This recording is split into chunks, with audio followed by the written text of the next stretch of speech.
update out of the US from a Fed statement notes US bank regulators announced plans to rescind 2023 updated Community Reinvestment Act rules and reinstate prior regulatory framework.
All right.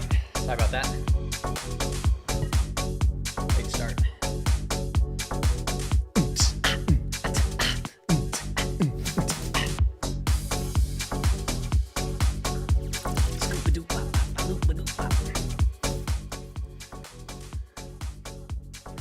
All right.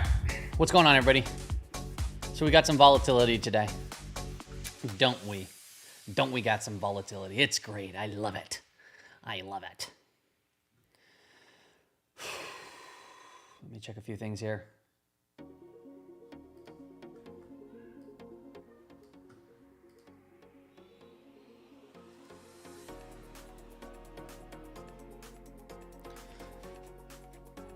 Okay.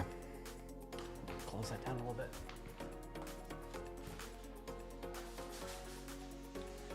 Too bright.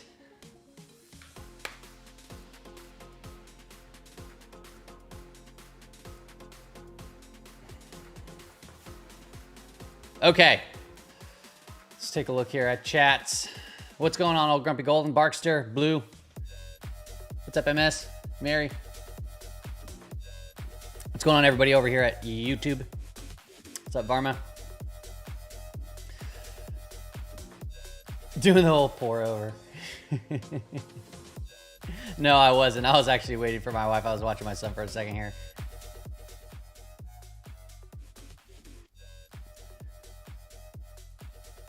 The horror.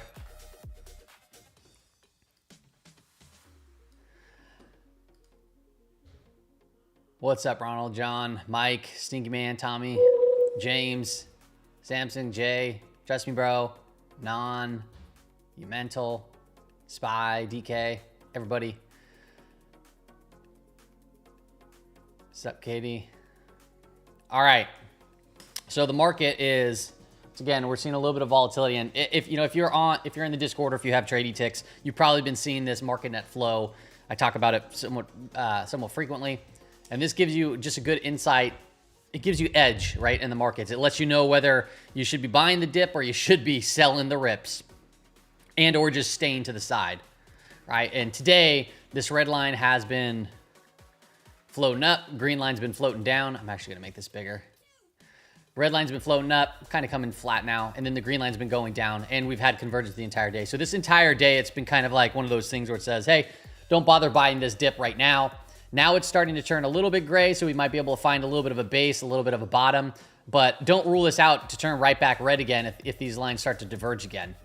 If you take a look at the SPX chart, we've been looking at price action coiling up, getting tight between these two VWAPs. That's the all-time high VWAP, and this is the swing low VWAP. Today we broke down and we saw the quick flush. We've been in negative gamma, right? So when we break from a contraction, it's very common to see selling into selling, right? And being in negative gamma, that's exactly what we saw.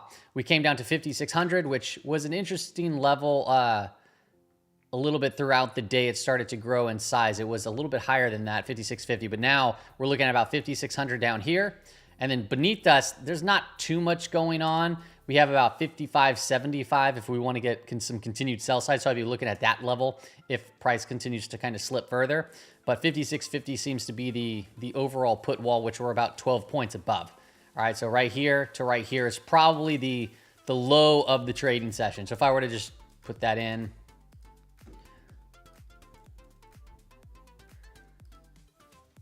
like that, maybe even 56.50. Depends on we'll revisit it again if we get some more sell side. But 56.50, I already have an orange line down there. So what I'll do is I'll draw in a little box so we can kind of monitor it throughout the session.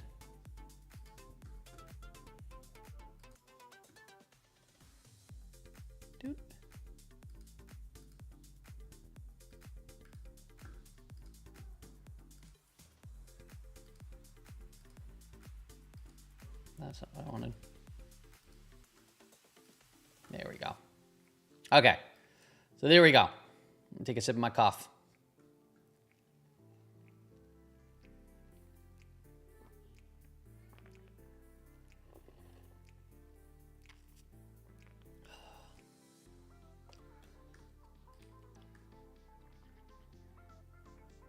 We'll take a look at the Mag 7s. We'll go through all of those.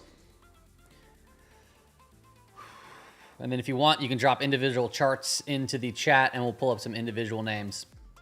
Okay, so as of right now, S&P 500 is down about 1.5%, slightly less.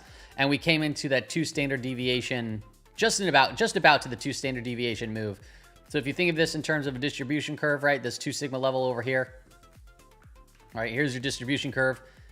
You have 1 standard deviation about 68% of the time. It's typically that we'll just come and tag these. 68% of the time we'll finish within that range. 95% of the time over here is that 2 standard deviation, right? And you can see we're still above it. So if we break from these, it's likely to see price come back in. We didn't break from it. We came down close. And sometimes these extended levels, especially after strong selling, it's likely to see basing or sometimes bounces back.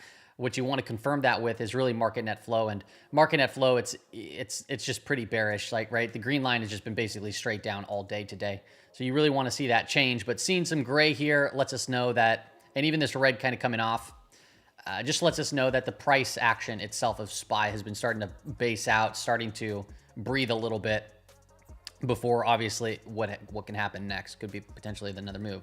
Let's go to Qs. These are the 15-minute charts. So Qs also outside of the daily implied range. This week, we came into the upper weekly implied move off that big move higher, right? Hit the all-time high VWAP on some of these products. And then boom, we're right down here Friday. And then, you know, let me think here. What is the, so Friday. Update for CoreWeave. CEO via Bloomberg says without NVIDIA anchor, IPO would not have closed. All right, we have some IPO stuff, huh? So Monday is going to be the last day of the trading quarter, last day of the month. This Monday and Mondays this year, and really kind of all the times, we typically see those exaggerated moves on Mondays. So it's common to get like sometimes end of month markup. We'll see if that's the case. Also keep in mind that JPM is going to be rolling their collar, which is this big position that they put on once a quarter, right? So we'll be updating that. And this really came in handy this year, right? This kind of was that level where we came into, boom, right over here. And then we sold off into where? Right here, into the long puts. So we'll see how they kind of roll that and what that might look like. But it's important to be aware of it because when it actually lands, when it hits the tape, the markets can get rather aggressive. And it happens, you know, if not today, it'll probably be on the 31st when it happens, right? When they do their roll.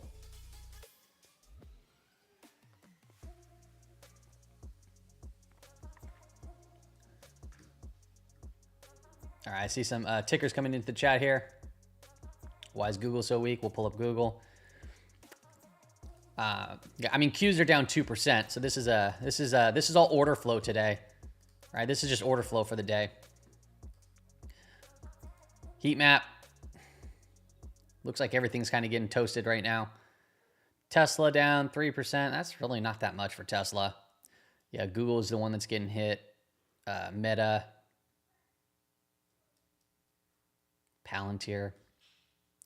Let me take a look here.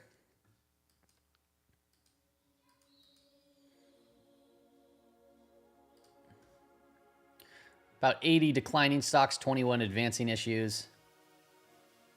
Some utility names. TLT also, this is kind of interesting to me, is seeing TLT rather this strong today. This could be on the back of the PCE data that came in. All right, we had PCE, we had core PCE, personal income, personal spending. Consensus was 0.3%. We came in at 0.4. Personal income was 0.4. Consensus came in at 0.8.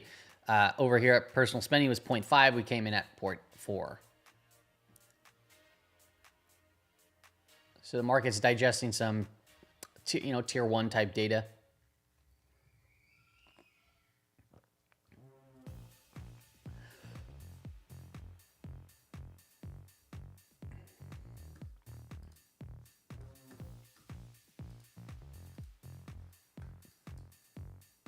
Financials still taking a breather here. Okay. We're going to go into the Mag 7 really quick, just look at their charts intraday, and then I'll hop into some of these other tickers too, see if we can find any other opportunities. I've been building a kind of a longer term position. By longer term, I mean into an account that I'm probably not going to be looking at. More of an investment into Nike, so I started finally doing that. Down in these low 60s to mid 50s is probably where I'll try to build it into. And then I'll just let it go. Let it go.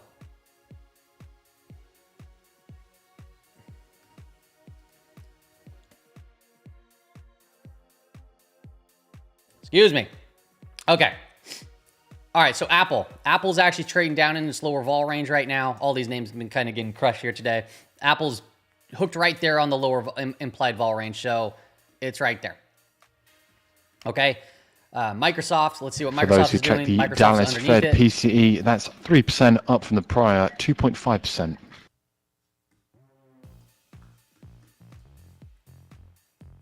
So if we're going to be getting a bounce, I'd be watching some of these larger market cap names to help drive that. And where can they potentially go to? I'd be just watching back into their lower vol range if that's going to be the case. Market net flow doesn't really suggest that stuff right now, but yeah, it doesn't really have an edge. So it's not a strong bet there, but let's be watching. Nvidia didn't quite get down there, so this one could, if this one does start breaking down further, that can obviously drag these markets lower. But right now it's holding up. It actually hasn't even touched its implied range for the day. Amazon did get hit today, and that one's trading well outside of it. Amazon's been getting kind of crushed here as of recently. Kind of nearing back to where some of these lows were over here.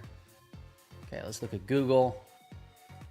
And I'm also looking intraday to see if there's anything interesting from a setup perspective. Let me see here.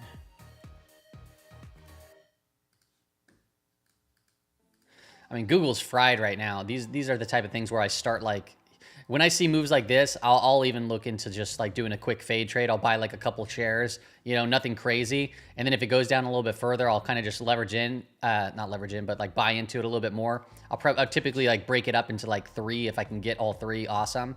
But these type of For those who track moves, the New York you typically get Fed some sort of staff bounce back, nowcast and I'll just for do like a first GDP small bounce. Q1, that's So I'll look 2.86% into up it. from the 2.72% week over week.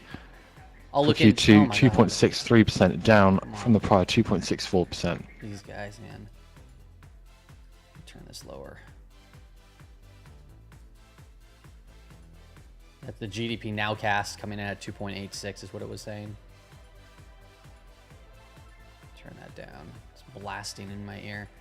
So what I'll do is I'll look into this more towards the close, and then see if that's actually something that I want to do. I did that with SOXL, made a little bit, and then I left a little bit on, and I'm just actually kind of watching and monitoring this one too. I played a little bit of a pop here, and then I added, and I haven't added yet. But this is another one that I like to They maintain their just long do quick, small amounts where I can build in per and then look for a potential bounce. recommendation for July 2025 Henry Hub futures.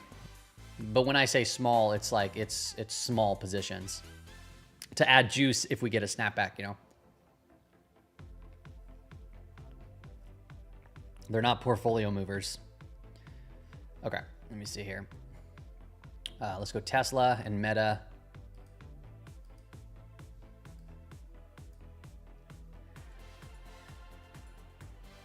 Tesla came down to its lower vol range, and this one kind of just looks like it's just, breaking down more over here. So play into this area.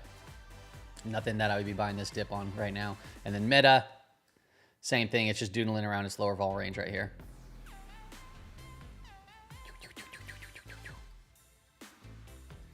Not the cleanest setups.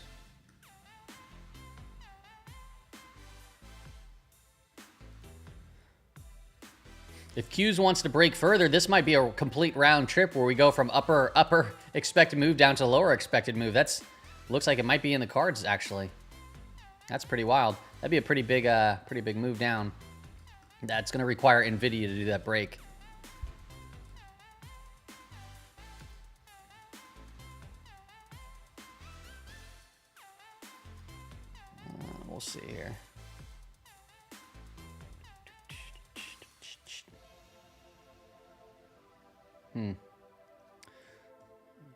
Keep an eye on some of these, the tick chart too, because I'm interested in doing scalps on kind of extended readings. And we just haven't really been getting any extended readings today. Kind of actually moving down there right now. If we can maybe press this down to a minus 950, minus 1,000, I might look to do just a quick add for a scalp in one of my futures accounts.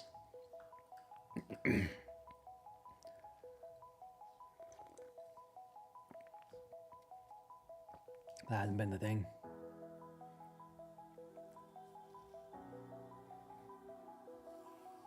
Yeah, Josh, energy leading, tech improving.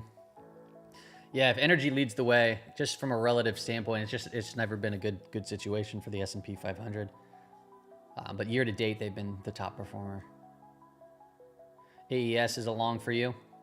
Utility play. Cool.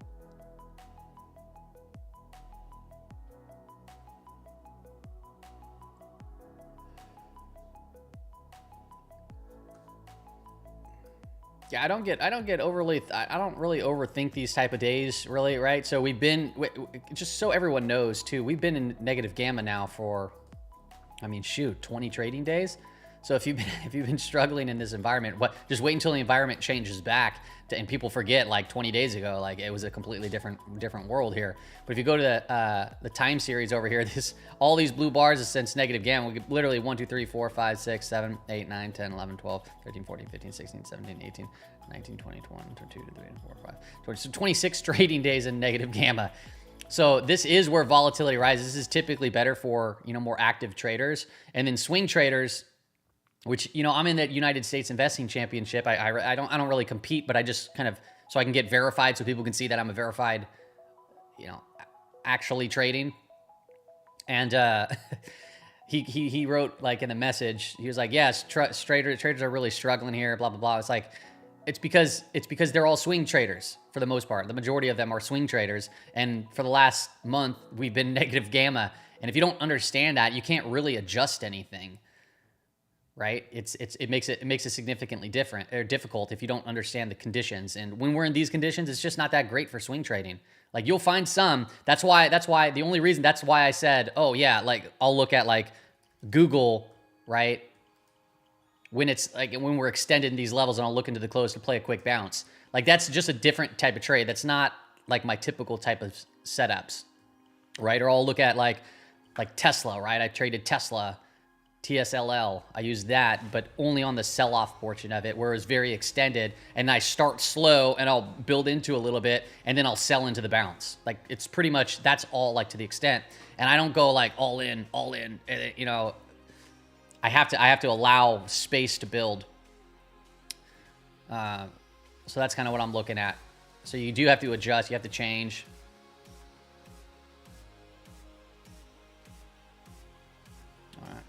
We'll pull up some of these individual names here. I gotta watch this tick chart actually, because it's getting pretty darn close to what I wanted, or like maybe a couple pennies here, or a couple ticks of a scalp, and then we'll go into some individual names. More here. on that call. We've story via Bloomberg said to sell 50% of the $1.5 billion IPO to 3 buyers. We have new lows here in the Nasdaq. New lows. Believe in the SPY as well. Almost new lows in the SPY. New lows in the Nasdaq, kind of leading that way. Come on, just a little bit more of a flush down into here would be great.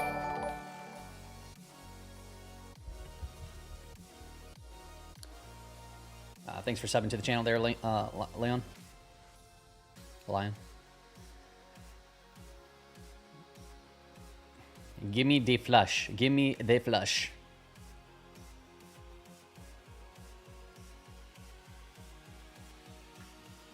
I gotta pin some of these comments up. Those that, let me get here. Nah, forget it. I won't even bother with it.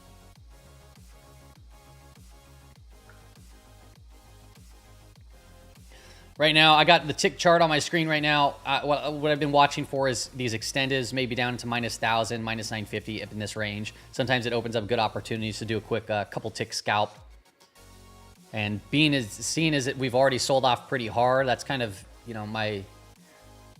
This is kind of when I execute into that stuff, but I'll do much much more aggressive, meaning not as far as position size goes, but aggressive as getting in and out.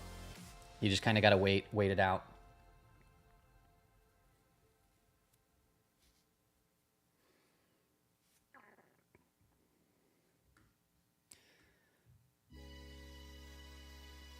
I guess I can just keep an eye on it. We'll pull up some of the other names I made. Okay, no, here it goes.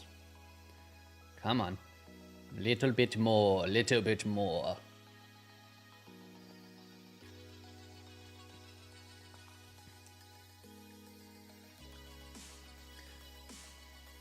The lowest reading we got was right here, and I think that was on a quick like news hit. That was at 7 a.m. And then we came down here again about 7:34. Now we're kind of creeping down here again, which, you know, is a level that we've kind of seen the market bounce from. I'm just kind of hoping for a little bit more of a frothy reading here. Looks like we might get it. Maybe start with just a micro. There it goes.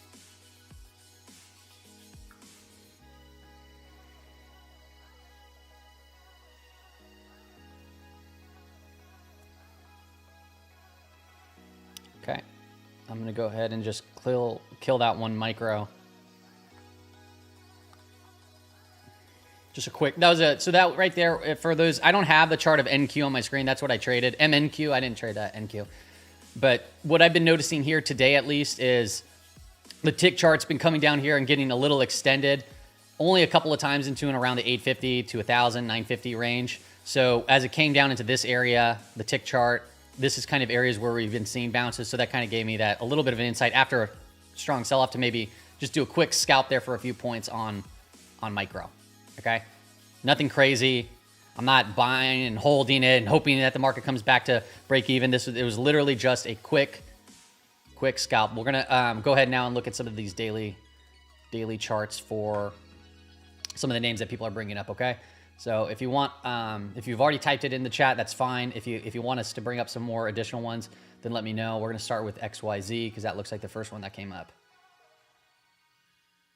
Okay.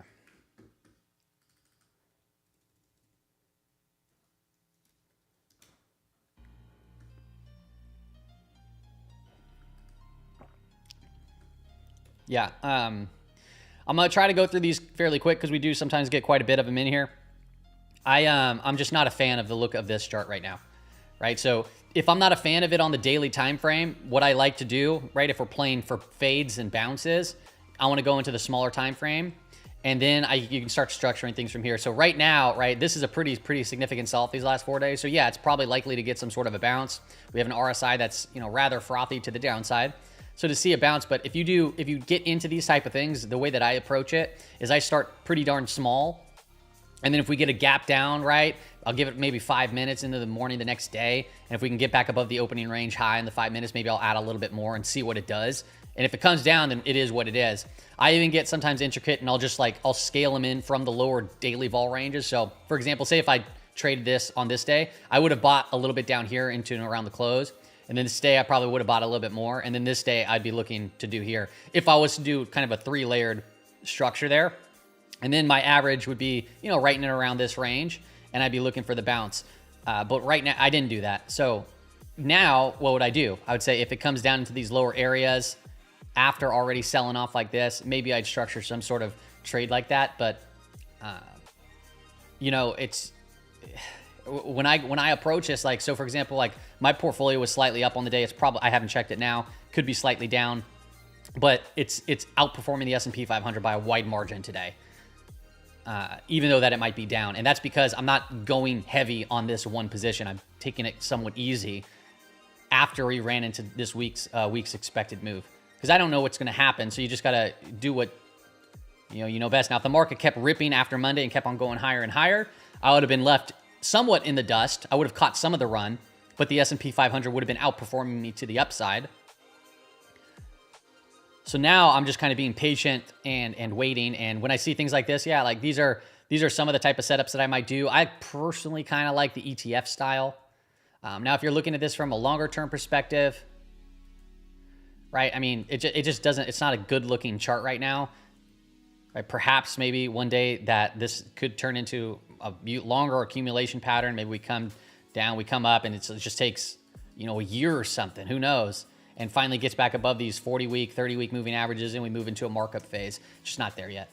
So you got to be, for me, I have to be much more tactical in a trade that looks like this. Nvidia, Nvidia's just kind of top heavy right now, right? So this one's the same thing. Like, I don't see a structure that I can trade here from a daily perspective that I feel confident with, other than maybe, right, you're breaking down and you go short, but I'm not going to do that in a name like Nvidia because I've seen what it does to the upside. So on the 15-minute time frame, notice how we have a pretty big positive divergence here. So when I see this and we're pretty extended, okay, yeah, maybe you start a little bit, right? You go into this. I would prefer, if I were to start a position, it would come down into this area, this 107. And then tomorrow, if I'm up, cool, I'd probably sell into it. But if it's down again at the lower vol range, then I'll do the addition into it. And to once again, start small. It'd be like a 1%, then another percent, very small positions. You don't need big positions in high beta names in the midst of higher volatility on top of all of that. Okay. INTC, yeah, this one's been all over the place as well. And next on the US calendar, in under 10 minutes, at quarter past the hour, we are looking out from remarks from US Fed's bar. Although, however, he is to speak on banking policy, so not expecting too much maybe on monetary policy of the economy, but we'll be on the lookout as always. In terms of format, no text release scheduled, but are expecting a Q&A. So Intel, INTC. This is a little sloppy for me. Let me see where the averages are so I can get just a clear picture of trend. Because this is overall, it's kind of just basing out. Let me...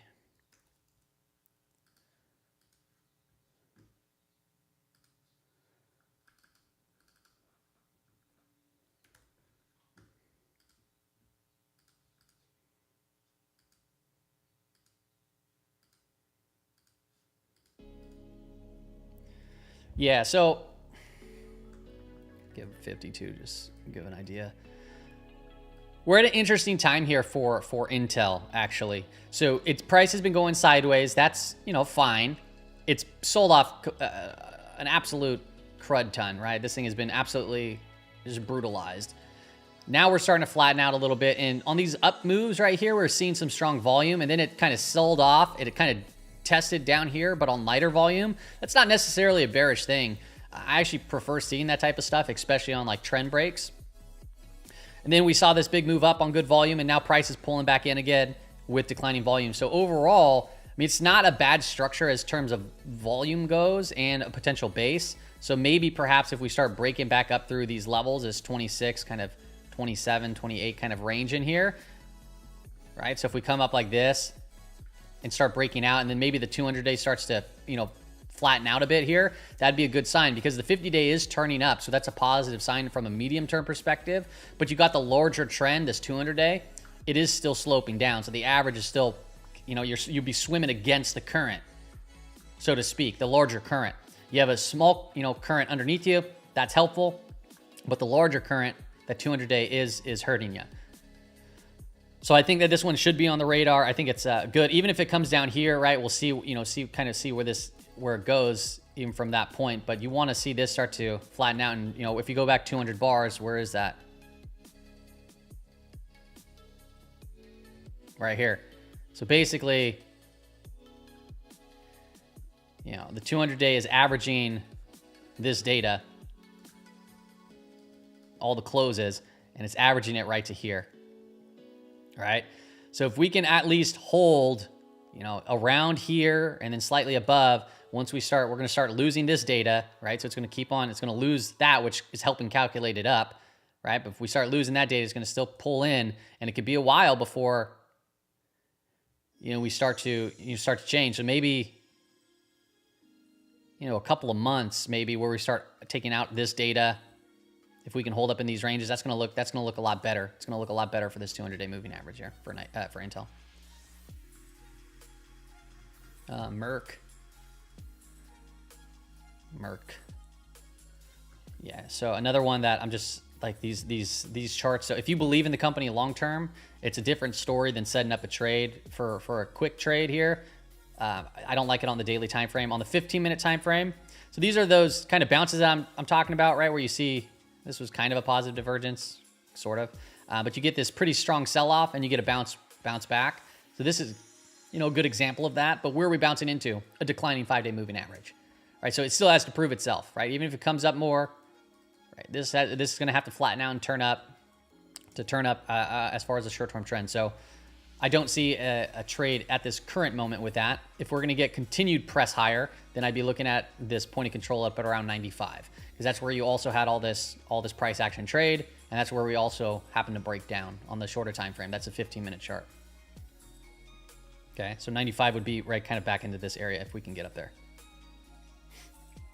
But overall, the trend once again is kind of against us. Update from Bloomberg on relations. Putin said to test Trump's willingness to push EU on sanctions. Market Russian net flow is President still not a Putin good said look. to test We're US just trading President around that, Trump's kind of willingness lower to level push EU on sanctions, according to Bloomberg.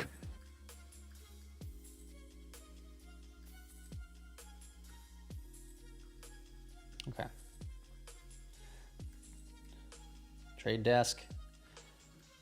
Jeez, these things got just absolutely destroyed too. This is why you got to be careful buying dips sometimes, right? Crude complex in the last couple of minutes. Sells Still off. remaining in the red by about 90 cents per barrel. WCI just hanging on to that $69 per barrel handle. Yeah, so once again, not the greatest looking setup here from a daily time frame. So you go into the 15-minute time frame. I'm still not seeing it here. You know, maybe this is just a pullback to a higher low, but then I want it to prove itself. So I want to see that higher low actually form in strength there from after. All right, so it's just not a clean enough picture for me to be like, yep, I'm ready to go. I like this trend break, right? So if you play the trend break, you probably have a stop down here. And then if we start moving higher, you'd probably be updating that stop to that swing low. And then the hope would be to break this to head higher. That one's, I mean, geez, these names have been just absolutely crushed in such a short period of time. I mean, look at that, 141 down to here. It's 62%. These are just, it's been a wild move for some of these names. Target was also another one that got absolutely hammered. And this one's coming into these prior lows over here. I wouldn't put this in the realm of a double bottom by any means, because a double bottom, to be verified, you'd have to come and break this 180, and that's just way too far away. Wouldn't be a clean. It's more of just like a potential support sort of area. Name that's just been absolutely hammered. It's crazy to look back and you're like, oh, is that the pandemic low, right? Or no, was this the pandemic low? I don't even know what the pandemic was anymore. That was Christmas Eve Massacre. This was the pandemic. And some of these charts are like here at the pandemic lows. That's crazy. Crazy. I did like Disney for a while. I want to revisit Disney. Yeah, it broke down, so I'm not really interested there. I want to see it prove itself. Kind of just flagged out and broke down. So if this one comes in, maybe undercuts and comes back, perhaps that sets something up. But right now, that's a no-go. Bull flag into weekly expected high. Tesla. Tesla's just kind of just doodling around. I mean, this is, after a break like this is normal. That was such a strong move. My thought was it can get up to around 300. It actually almost got there yesterday, just a few bucks away, $8, which I guess is, still a decent amount, 2%. And then we reversed and closed at the lows, which is not the greatest sign. So maybe this one needs a little bit more time to set up. But this one also completely and utterly just destroyed. So when I traded this, it was short term. I think I still actually have some in there, but I used TSLL and I played bounce. For Italian I started a while ago and I built the thing, and then it bounced like crazy, and then I sold into it. Postpone requirements of firms to take out insurance contracts to cover damage caused by natural disasters. What indicators used to populate the standard deviation for the day? I'm manually doing that. Jayber. Yep. SRRK. I'm not too familiar with that name.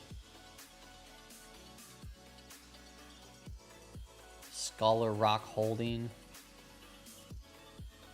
Trippy price action. Is this just like a kind of illiquid name? No, it's plenty liquid. It's a little choppy in these time frames. If you look at the weekly though, weekly's pulling into the 30 week. So I mean, yeah, maybe this, I'd have to look into it a little bit more, but it's not a horrible look. This chop right here is, it's like, it's almost like pinned down to selling. So maybe we get a quick aggressive move in the near future. ADMA, I am more familiar with that one.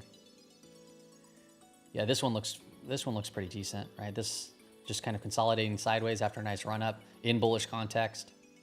This one went on quite the run here from that low to here on earnings. So we're getting that follow through. I would like to see, 7, 8, 10 days. 1, 2, 3, 4, 5, 6, 7, 8 to 10 days. Yeah, it's holding up.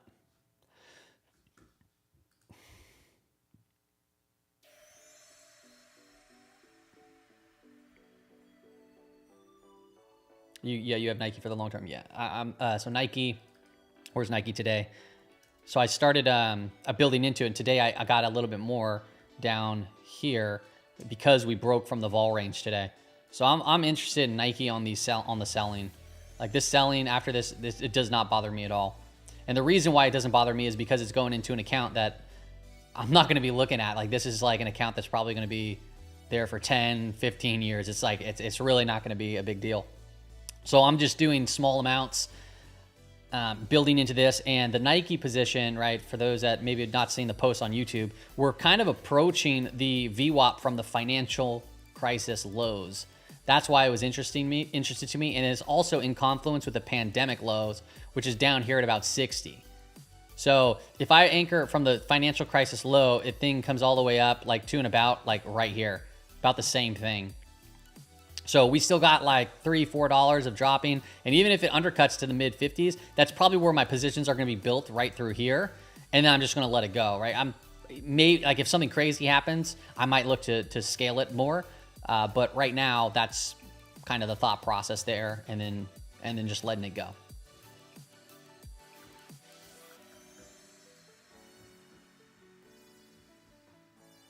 It's kind of rare to see some of the big names, come off 60, 70% off. So when it does happen, I like to take advantage of it. We got a S&P 500 and NQ kind of taking off right here. So I'm going to look to see if we get any extended readings here on tick chart to maybe do another scalp there. And we are, so I'm probably going to get a little scalp here again with just another micro. Let me see here if we can get a little bit more. And that's about it. All right.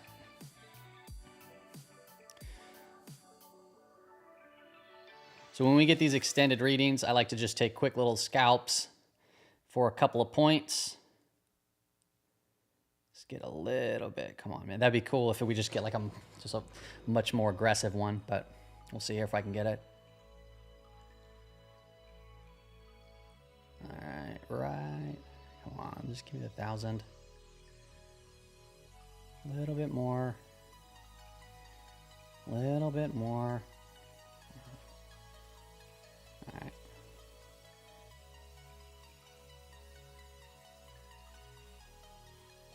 Come on.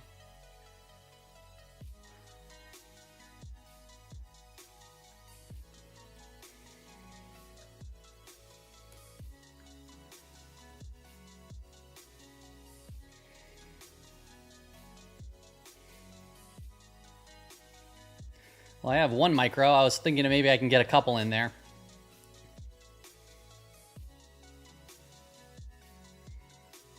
All right.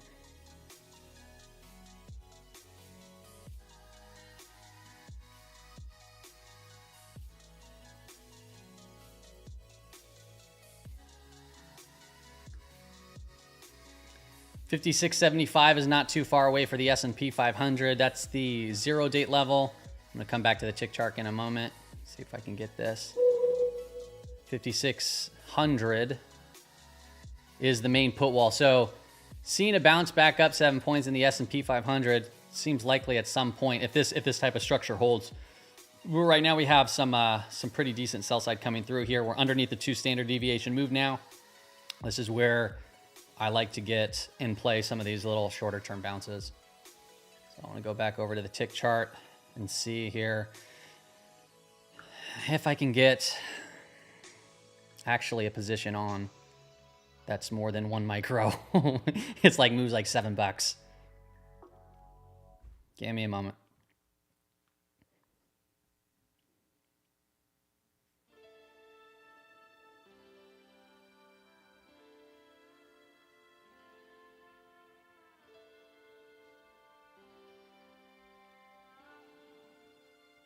Come on. Don't reset on me. All right. Well, I'm gonna let this one go and see if we can get some sort of a bounce or if this thing comes back down to minus 1,000. Let's go into some more names while I'm waiting that out. Okay. Analysis on the VIX. Not right now, but we can go into product depth.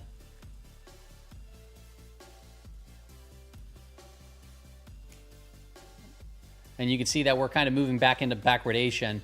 So we have problems right here and right now is what this is telling us. So I'm not going to do much analysis there on the VIX other than just saying, hey, we got problems, we got issues right here, right now. You want the curve to kind of go like this, right? The contango. But when we're like this is volatility rearing its kind of ugly head here. Let's go into actually the charts. You can see VIX is near highs of the day. I'm interested to see VVIX too now. VVIX is not even all that crazy. I mean, volatility is rising, but it's not at a level of really that much concern. And if we just look at the VIX itself, this has been still activate. Let me activate this. This entire time we have been in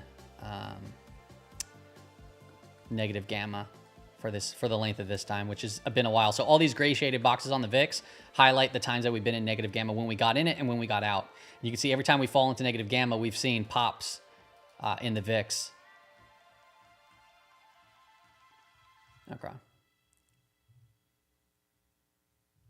Kids don't wear Nike, that's going to zero. You should short it then.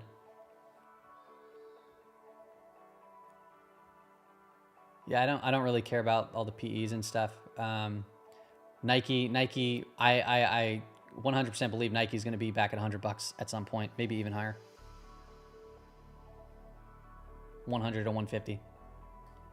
It's going to go through its times, but we're talking. A long-term hold. I don't really care about its current PE. Give me a second here.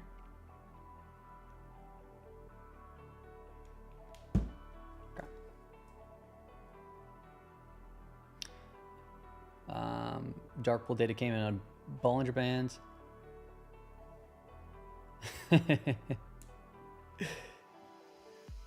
Or not Bollinger Bands, on BlackBerry. No, I'm not. I don't really watch BlackBerry. Right? I consider BlackBerry kind of one of those meme style stocks that it works in a certain environment when things are getting squeezed, like it did. And then these type of moves are kind of get faded. So I don't really know too much about BlackBerry. If it sets up, maybe I take a small position, but it's just something that it's not really my style. When I put some weight behind a trade, I prefer to be a bigger name for the most part. Sometimes maybe on the rare occasion maybe I'll do stuff like this, but it's not going to be like a life-changing portfolio position by any means.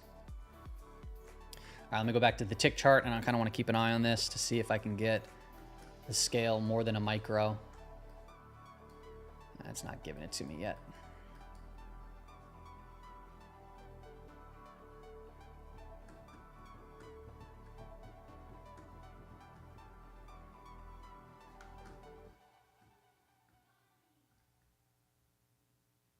But we are nearing 56.75. Let's see here if anything's changed from that standpoint. 56.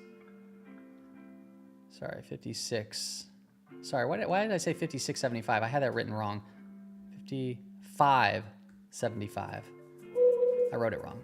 My dyslexic brain. 55.75. Right? Is that...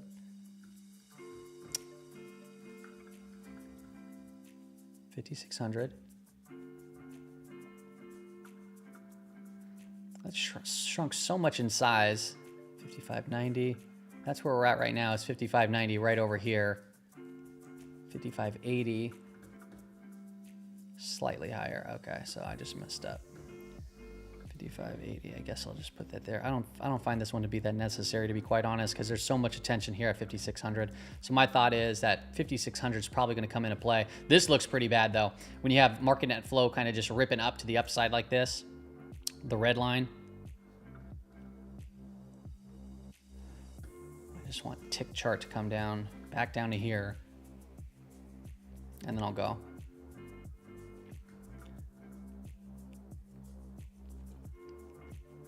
What type of indicator is the tick chart? This is NYSE tick, NYSE ticks.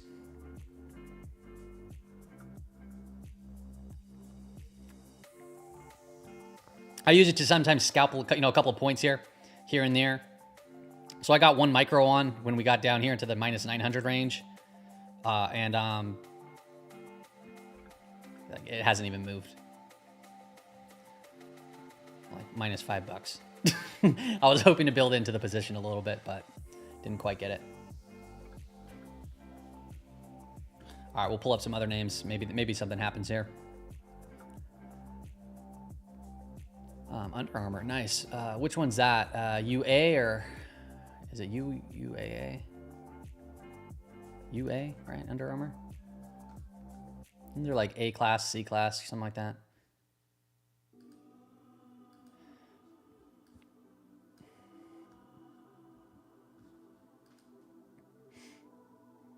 Yeah, this chart is just holding lows.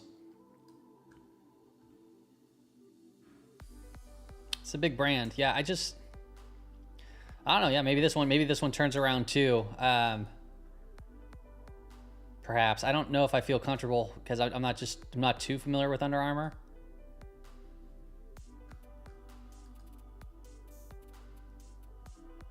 I've seen their stuff everywhere though. I've had some of their stuff. But I don't want to get too much exposure into like just, retail kind of clothing. So the one that I chose was Nike. But this one, I mean, it might come into play into another account or something like that, or, maybe a shorter term trade. Oil. Yeah, we can look at oil. Like CL.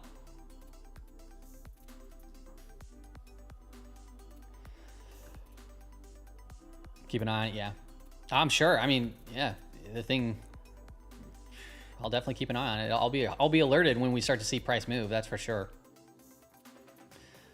Yeah, crude oil looks like it's just kind of getting rejected over here at these averages. All right, we saw a little bit. It was a pretty aggressive selling, and then we saw this little bit of a bounce back with oil, and now it's kind of coming off. Regarding trade, car makers, they're wearing rates. the risk of price hikes as Trump tariffs loom, according to Reuters citing sources. A bit further, European car makers are trying to work out how much their prices might have to rise in response to looming US import tariffs, according to industry sources. 10-year yield. Fearing any first movers could risk a backlash from US President Trump. 10-year yield's getting cracked today, and this makes sense, right? 10-year yield typically follows moves in oil. That's actually what's been happening. They kind of move hand in hand, but sometimes oil kind of has the jump start.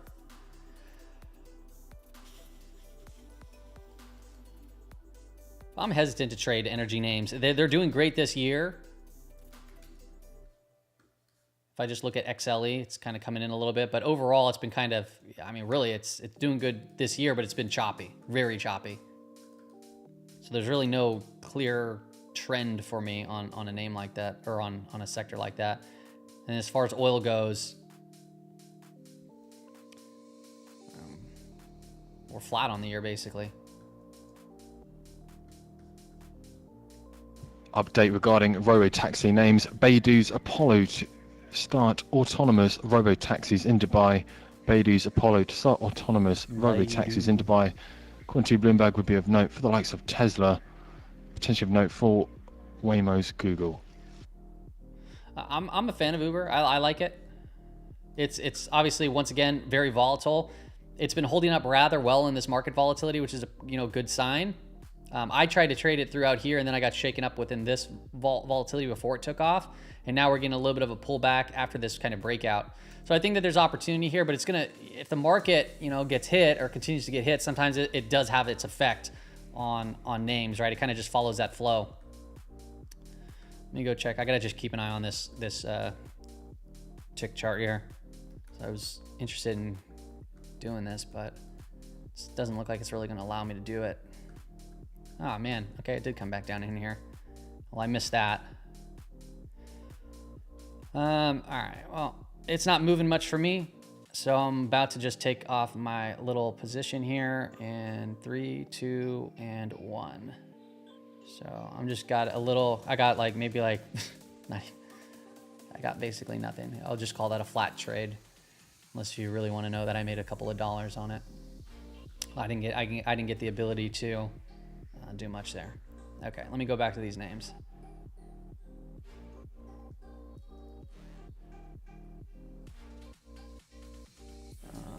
Okay. Oh, maybe it'll set up again. Come on, let's set up and let's do it. Get some. I'd like to get some size on it, but I'm just not willing to. I'm not willing to do. Just seeing remarks from Ukrainian President Zelensky. Says Kiev has agreed with some European allies on broader access to the intelligence data. Says there has been no communication from the US on monitoring energy ceasefire so far. Yeah. Says Kiev received a draft of new minerals deal from the US. Says, quote, entirely different, quote, document than previous framework. Says Ukraine cannot accept any deal that threatens its EU integration. Archer Daniels, I says haven't it's seen too that early to one for a comment on the while. draft of the new minerals deal. Lawyers need to assess it. Archer Daniels. All right, so trend is down, clearly. Lower highs, lower lows. 200 days declining, 50 days declining. Just segue to trade relations. Canadian PM Carney says, told Trump will implement retaliatory tariffs. Of course, they did have that phone call earlier where Trump said it was productive. Carney just saying, told Trump will implement retaliatory tariffs. So in the very short term, 15 minutes for ADM. I mean, we're turning around here a little bit, right? So we're starting to get above a 5-day moving average. It's inclining, so it might set up here. But just understand that you're fighting some chop and a downtrend and here. Carney just says not the to talk to greatest signs. Trump Like, on the it's gonna take economy time and to see some of security these post-election. So in fitting there with set back Trump's up earlier and remarks actually saying they move will into a talk markup again phase. after the Canadian election. Might go back to the JPM caller. Yeah, it might be. We might. Let's see. I want to go back to Gamma Labs here because 5,600 still is like that big kind of level there. So I wouldn't be surprised to see the market kind of reach back up here. Market net flow is not really on our sides there at all. Red convergence. Line's been picking up. Even the upper gamma range is up here at 560. So if it happens, maybe it's like a little bit later, maybe it's fast, I don't know. But it could be, you know, it could be just an abrupt move back into those levels if that's where we go. SOXL looks good from here. We'll pull it up.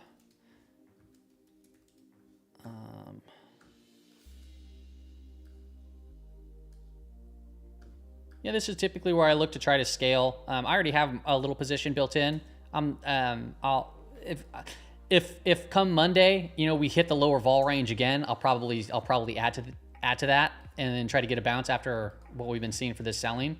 But right now my position's kind of in, and then we have a pretty nice positive divergence here. So yeah, to see this potentially do this kind of bounce again. More from Zelensky says Ukraine will not recognize U.S. military aid as loans. Like AVGO, like that was. Look at this bear flag on AVGO. This thing got boom squeezed right to the downside.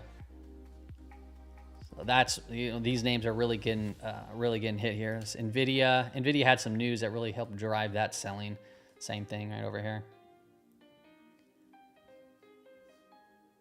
Yeah, SPY. SPY's just, so we got outside of the 2 standard deviation move, which we talked about earlier in the stream, and we're kind of just floating at that level right now. So this is a big move. It's a big daily move. It's well within the expectations for the week though. Right? Top right.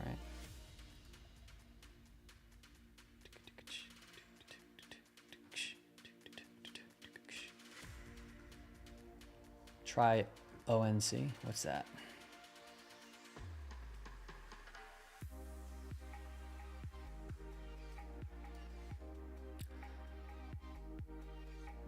Beijing.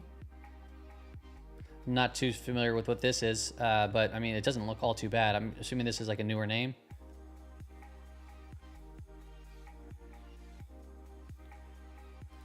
Doesn't look horrible. I'd have to look into it. Tesla. I'll look at more of an intraday. Yeah, Tesla's just doodling around here. Not doing much. Just at its vol range.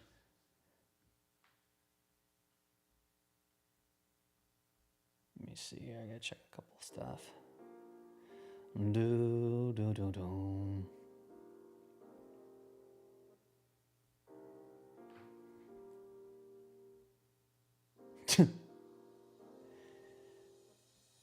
Tom Lee. Someone just said Tom Lee's hiding in a corner right now. And that's what happens. You know, if you're just directionally biased, I mean, you just say buy the dip. It's, you know, this is the bottom, that's the bottom, but nobody knows that. Nobody knows it to be certain, and you could dance it up with jargon or whatever, narratives and all this stuff. But what happens if the market keeps selling? What are you gonna do? Keep saying that until you're right? Or will you capitulate when it's time to be long, you know? Yeah, and Patreon, somebody said that. It's pretty funny. Back to PM Carney. Says LeBlanc and US Commerce Secretary Lutnick talks there to intensify in the interim. He called yeah. Amir, that's funny. Does add that his call with Trump was very constructive. Yeah, the day 4 through 7 follow through day is it's still holding right now, so you watch it. But I will say that on that note, there's been distribution days, so you know that's kind of the hang up there. All right, so if you look at Qs, this would be a distribution day, or this would be a distribution day. This one probably can be a distribution day if volume comes in. Looks like we're probably going to take out the lows here. I mean, it definitely seems like we're going to, but we'll see. It's holding right now. Then we'll go to SPY. We saw decent snapback. It didn't come up to the 50% retracement level, kind of that level that we're watching that matches the 2022 script. Came close. It came pretty dang close. That's kind of why we had a little bit of caution there as it was approaching that all-time high VWAP. More from the Carney and Trump situation. Carney says yeah, he this and low Trump is agreed even to holding begin here. Let's see comprehensive IWM. negotiations about a new economic and security relationship IWM immediately still holding its following the low. election. This one's a pretty aggressive day, down 2%. Your signal's got some of this stabilizing by early next week. Well, that's good to know.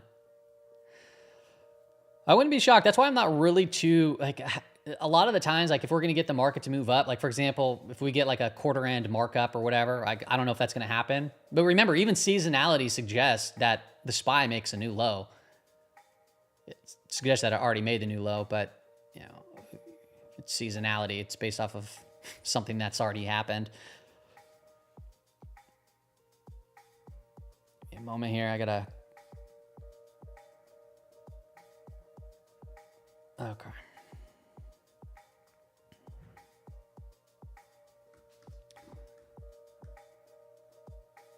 Looking at scalp cues again. Nice. I traded some futures here. It was small though. I've been playing sometimes these extended tick ratings, which has been quite nice. It's a very high win rate, but you have to just be willing to get out of the position. How do I add expected moves to TOS? I just manually draw them if I put them in there. Oh, are you talking about the ones that I have on there right now? That's it's proprietary. That's my thing. I'm still kind of working on that with I had a conversation with the prior co-founder of Lux Algo to help dev these things up to actually make them work for a trading view and actually make them work properly here. Because they don't work properly, I have to do some weird crud to make them like work a bit.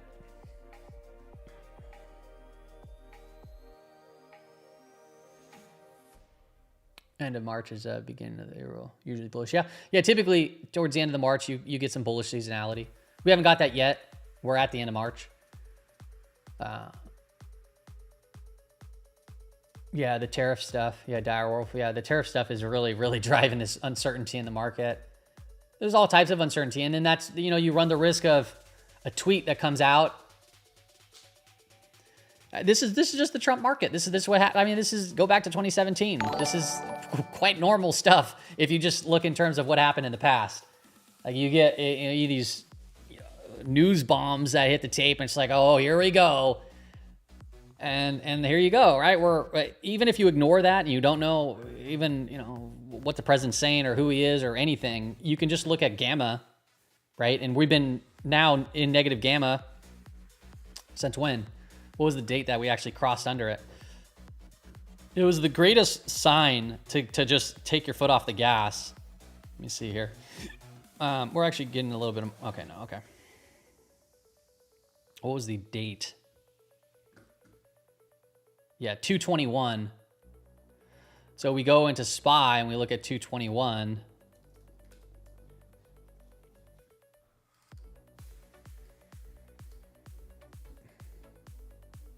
It was this day. Boom. It was that day. This day, let's not talk about that day. This day obliterated me. This day sent me in a spiral. I didn't have access to my stuff because I was at the NASDAQ. And I didn't, and we were doing the bell ceremony, and I didn't have access to my stuff, and I was literally just sitting there watching the price just fall down. I'm like, oh my gosh. And I had like small cap exposure. I'm like, this sucks. Everything. I just knew like for a fact I was going to come back and my portfolio was going to be just down and all my stops were going to be hit. I was like, this sucks. And I probably would have got out a little bit earlier, if I had access, but whatever. That took me a while to build it back. It actually took me, because my portfolio just hit a new all-time high this month. So it took me all this time to come back, just to come back to here, those levels. Actually, even probably longer, because a lot of this volatility over here, I just wasn't getting, my portfolio wasn't getting anywhere. It wasn't moving. It was just kind of at a standstill. And now it's, after these last 2 days, it's off the all-time highs by a little bit, but I've lightened up the load a bit so I can chill out. Went from videos with no face to a live streamer. Well, I've been doing live streams for a while, Kenneth, but I've been doing them on Twitch. I've been undercover. To like a super small audience of like 50 people.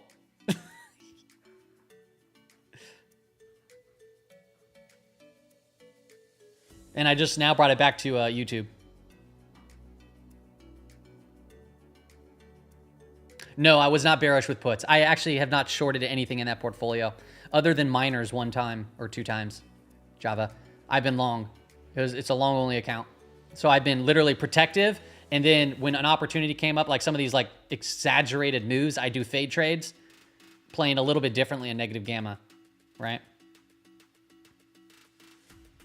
Small but valuable audience, exactly. MS. That's why I love coming to. I love coming to Twitch, and YouTube. I love them both, but Twitch was Twitch kind of helped me get.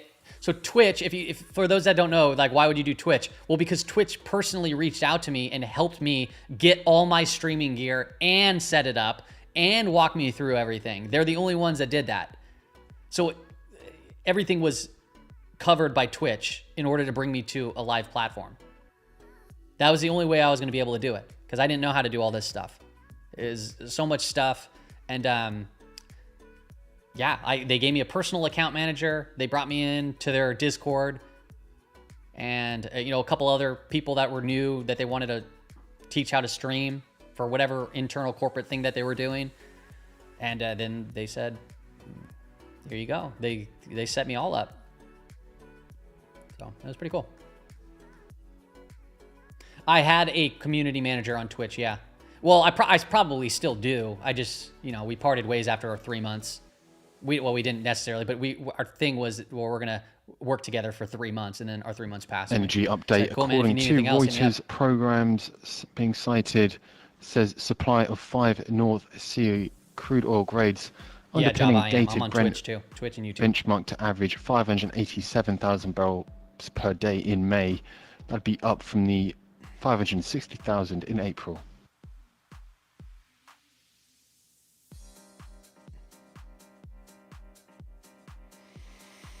Oh, today is just a day, man. This thing is not going anywhere. Just kind of just stuck down, selling. Look at this. This entire day, it basically says don't bother buying this dip. Entire day. So if you're, what I like about this, like you could still play like pops and stuff, but this should, when you see it look like this, when market net flow looks like this, what it tells you to do is like, if you are buying the dip, you should be doing it at like this amount, like very, very tiny amounts into some key levels. And that's about it. And then you could scale slowly, because if you go too heavy too fast in a day like this, it's gonna rack you down, capitulate you out probably. Then when it starts bouncing, you're probably gonna try to get in, and then it's gonna come back down again. So this day is a day for one, if you're very tactical and you know how to scalp, cool, awesome, right? You can do it both sides. Or two, step aside and don't be trying to fight the flow. And then if you're really good, even more so, you can short and sell the rips. It always looks easier in hindsight, but shorting is a much more difficult task. Because typically in bear markets or even bearish days, the upside moves are very, very, very, very strong. And then the downside, it's kind of like, you know, sometimes you get a capitulatory move, but then it bounces back super high. And then you're like, oh, should I get out? And then it comes back down again. Very, very difficult to play the opposite side of it. But, will TMF fill the gap? Well, let's pull up TLT. I actually took a TLT trade again the other day. I traded it now a couple of times. So I traded TLT over here, or wait, no, when did I trade? I traded it over here, and then I exited some here, and then I exited some here, and then I got out of it when we closed at the low. So that was my first trade. And then not yesterday. No, it was yesterday. This was actually red, so it must have turned green. I didn't see it at the close, but I did buy a little bit more here, and I did use TMF, and then now I'm out of the position again. So I'm out of the position. Well, actually, I take that back. I'm sorry. I'm not out of the position. I'm out of the position in one account. Actually, wait. Give me a second. I gotta, let me see here. Okay, I'm not out of the position in both accounts. I'm out of the position in one account. My USIC account, I still actually have some TMF on. But it's a small amount. It's a small amount. I only have 100 shares. And it's up 4.3% from today. So it was a little bit bigger, and I sold half. And then my other account, I'm completely out. The other account that I'm completely out of is the one that I actively kind of actually use the money. So if I make money, I'll take it out and I'll spend it. And what else we got? We got Nike. What's Nike up to? That account. Let me reload it. That's an account that I really don't keep too much of an eye on. That one's down a little bit. But I plan on still building into that, so I'm actually kind of hoping it goes down more. Just to give me a little bit better position, and so I can build. I still have my Tesla position, or some of it. Literally, legitimately, like nothing, though. I have 150 shares of TSLL, so it's quite literally nothing. That was a lot bigger of a position. That position went up 36%, and I basically got out of the entire thing. That was a nice mover. That's what, for those that asked about the how did I get back to all-time highs? That Tesla position was one of the driving forces on it. And I just have some runners on right now, which honestly it looks like I'll probably be getting out of. Apparently. Then I have a Kroger position, KR.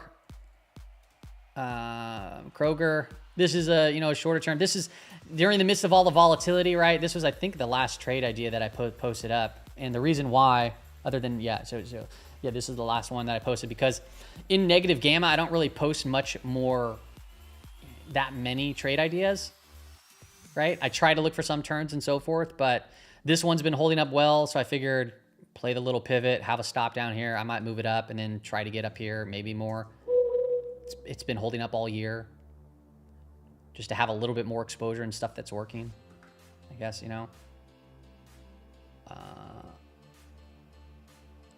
Watch the TMF if you're still holding grow in the next couple of minutes. That'd be nice. Let's take a look at it. What's TMF?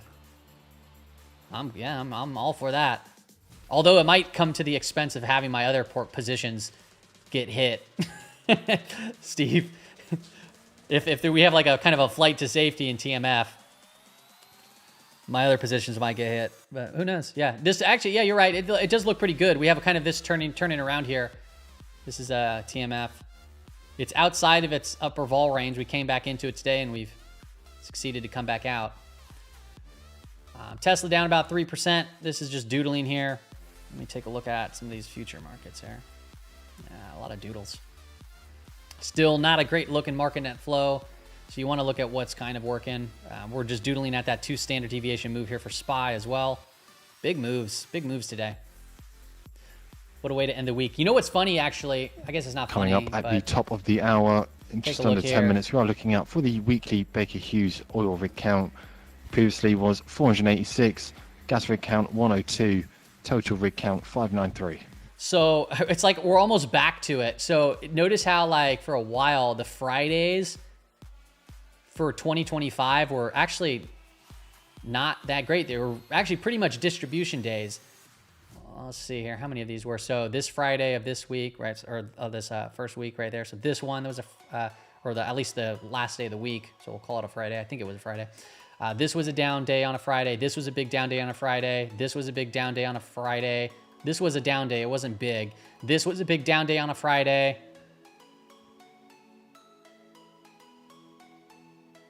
And that's about it. This was a Thursday. Some of those were distribution days. So for a while there, we had 5 down Fridays in a while, and they all came at the expense of distribution. So today, look at, we're like down slightly on the week after a nice run up, but that thing got reverted. As of right now, it's a down day and it could be considered distribution. So them Friday sellers are back apparently right now. Yeah, can't wait to see them VIX Crush Fridays back. What do we call it when it's been rising? VIX Fly Friday? I don't know. Not bad. Let's see here. Generator, you got some, about TLT at 85 and sold at 89. That's still a good trade. Should have held a little bit longer. Yeah, I feel it. I think I get it there. That's why sometimes on my positions, if I exit out, I'm not fully exited. I'll leave a little bit on. And sometimes it's, works to my favor. Sometimes, like Tesla, it did not. 25% of the portfolio into TLT. Oh, cool. That worked. Yeah, that would be a great trade. Oh, my. AMTM. Bottom of the sea on Fridays. Does that mean I have to hop in my pineapple?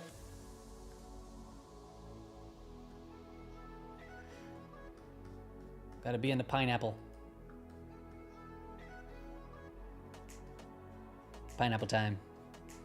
Now it's too late. Now I just jinxed it. So now it's going to go up, which is fine by me, to be quite honest. But okay, let's while I'm hanging out in the pineapple, we'll pull up those names. You said AMTM. I'm not familiar with that name. Let's see here. AMTM, a holdings company. So it's not a great trend, right? It's kind of breaking through this kind of tight consolidation. I would be watching the 15-minute time frame. Not much of a trend here, other than it's kind of extended to the downside, so it might see a bounce. So I like to see some sort of a tightening of price action and trend to give me a little bit better of a setup there. But I don't know anything about the company, so you might have the edge there. ASML. These are kind of the names, once again, that sold off really hard. So, and you have these positive divergences. I'd be looking for bounces. But I'd probably be fading the bounce. I wouldn't be fading necessarily. I'd be selling into those bounces if you're trying to take like a fade approach, right? I'm not going to short down here. And I don't know too many active people that would be like, yeah, right here's the good time to short after this sell-off, right? So if I go to the daily time frame, right, it's been selling off and you can get continued, but if we keep going down, there's less and less people would be like, yeah, now's the time to short, right? So when you think that way, like what would they do? Well, the short people would look to cover. Then you'll have some people that are like, okay, well now we might see some sort of bounce, so they'll look to bounce. So maybe down into these areas down here, right? If we get straight move like this, you can play a quick bounce. But remember, like I'm not bouncing to like all the way up here or up here. if I play it, I'm doing small positions. I'm pretty much getting out right away. I just don't deal with it. And then if it sets back up later, if it keeps going higher, I don't care. If it sets back up and looks better, I'll actually put weight behind it. Right now, I'm just like doing little tiny shots here, little tiny shots up here, little shots there. That's it. Is Nike ever going up? Just making you aware of Nike some will go remarks up, from Fed's but boss. Nike will go up supervision when from the Fed everyone gives up risks on it. damaging the economy.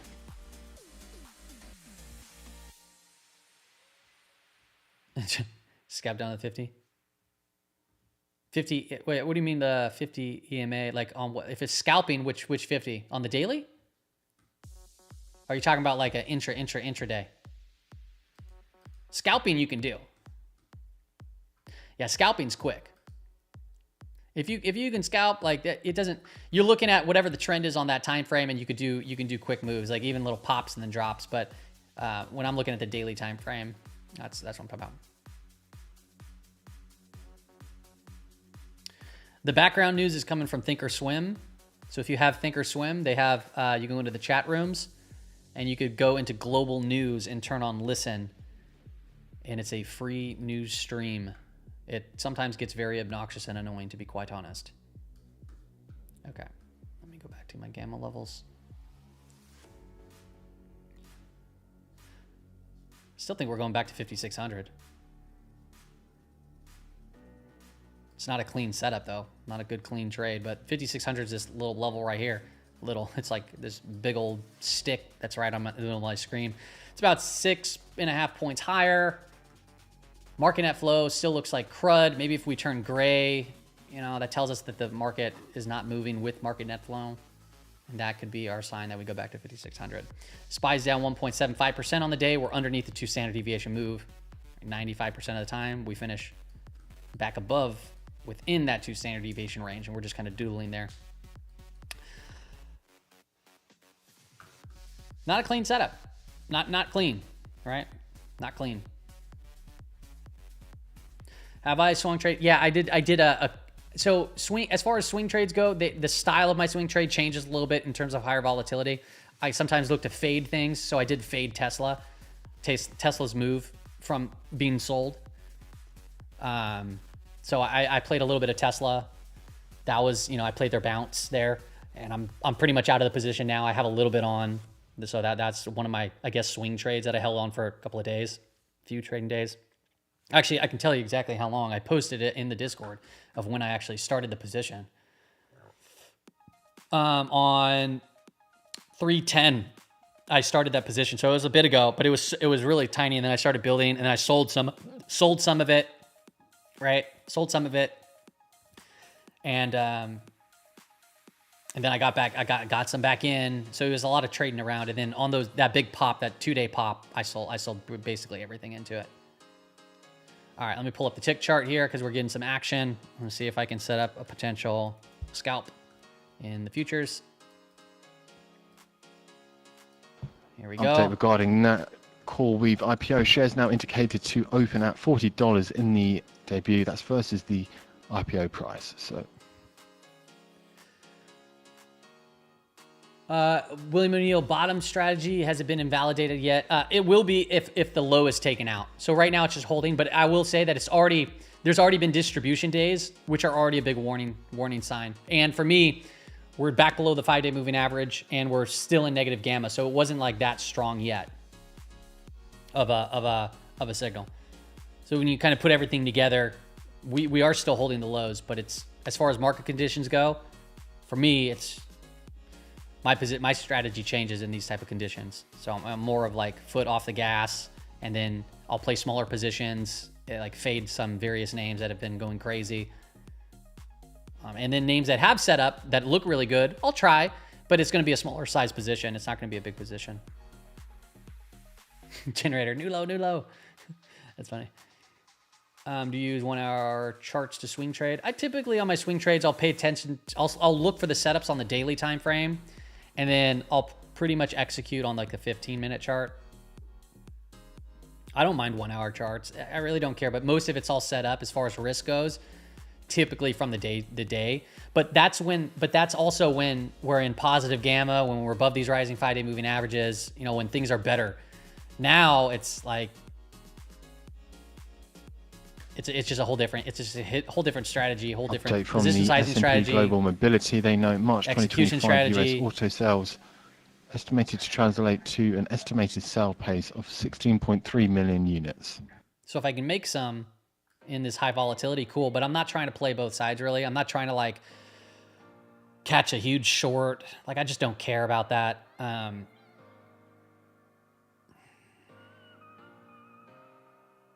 Maybe if I traded options, it'd be different. I'd probably play some spreads and stuff like that. But I just haven't traded any options really either.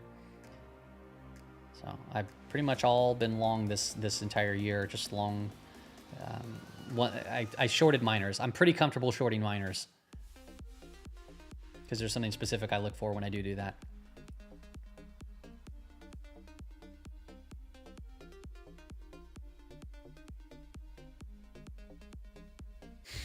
No, thyself.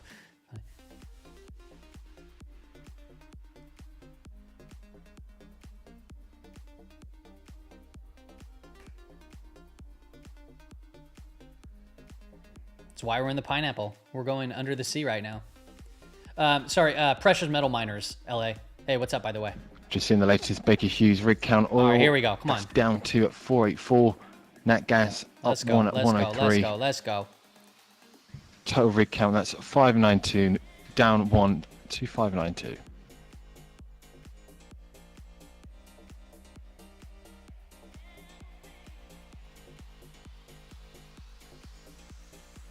All right, come on, press it lower, a little bit more. So what I want to see right here is I want to see this tick chart come back down into this region as we're getting sell side in the NQ. And then I'm going to look to scalp a little bit if we can get it down here.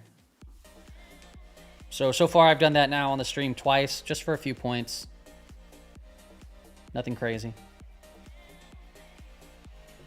I wanted to do a little bit more than just a micro, but I don't, right now it just, I want to keep my accounts.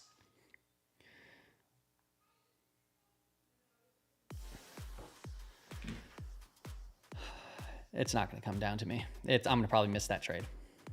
Whatever. Okay.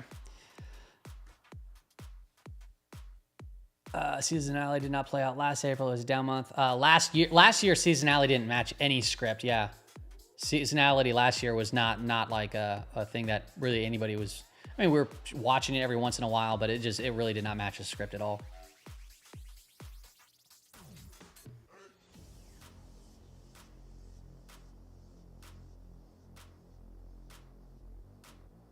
You've been going long all year, but only red year to date for 4 hours. That's nice. I guess I haven't really been down this year to... Oh, no, I have been down this year to date. I think. I'd have to look.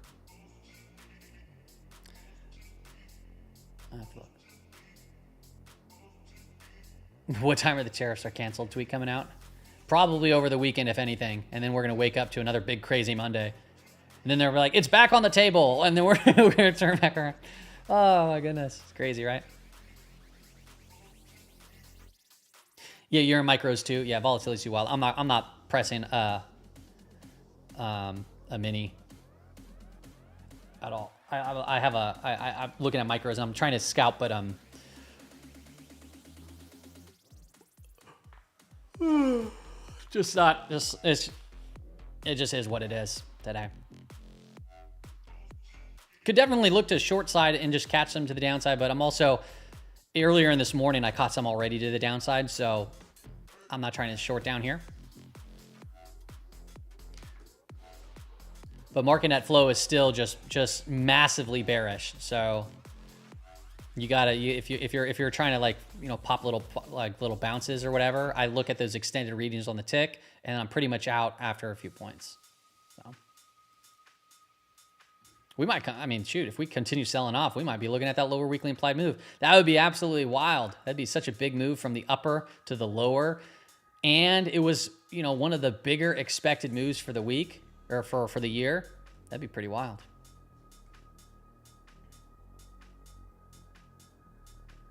Going to tariff Hawaii for the price of pineapples. Sheesh.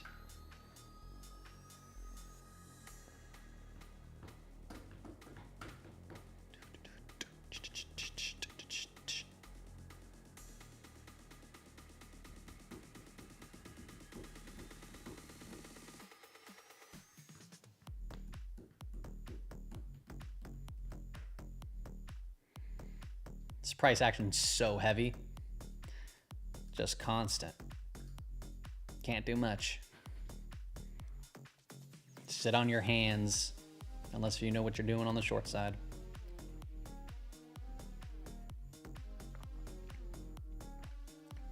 We're there on the Qs, aren't we? For SPY down almost 2%. This is a large move for the SPY.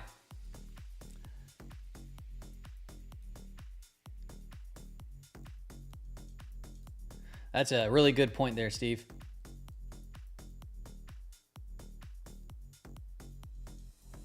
Yeah, if you just trade to the downside, it's great. But a lot of the times when people see the down moves, they want to catch the bounce. And unfortunately, that creates very bad habits, because you can have a day where it just keeps dipping, like today, right? And that's why this tool is so important, Market Net Flow, is because it's telling you that this is the case. Like, you're not, like, this is the flow of the market. So you can be tactical in your bounces, but if you understand this, then you can use other tools and resources to maybe get a little bit more accurate on your little bounce plays. Or you just sit on your hands, or on the flip side of that, if you feel comfortable going long and trading with the flow, it'd be to the downside. That's why if we have this, but it was flipped on the green, I'd be way more active right now. I'd probably have full size on right now, and I'd be just trading this. I'd just be holding it up and just watching it go.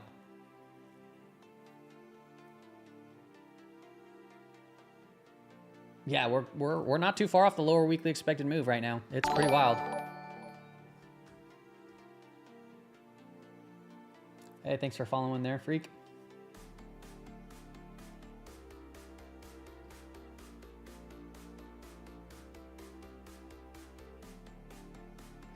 Well, Derek, at least you had stops, right? That means you planned it out.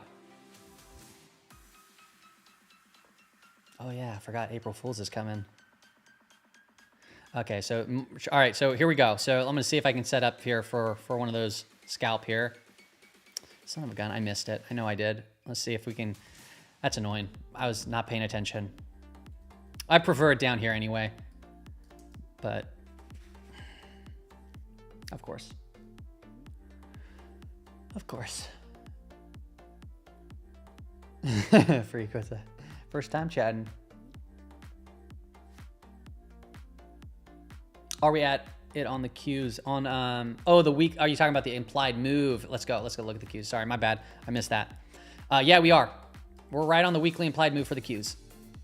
So that means we did a full round trip in the Qs. We went from the upper to the lower. Boom. That's wild. That's a big move. And then the quarter to date move is down here, which is a new low, right? We actually tagged there earlier and we bounced from those levels.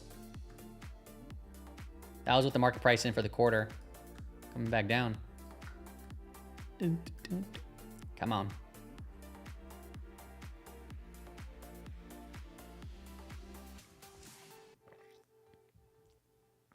Ah.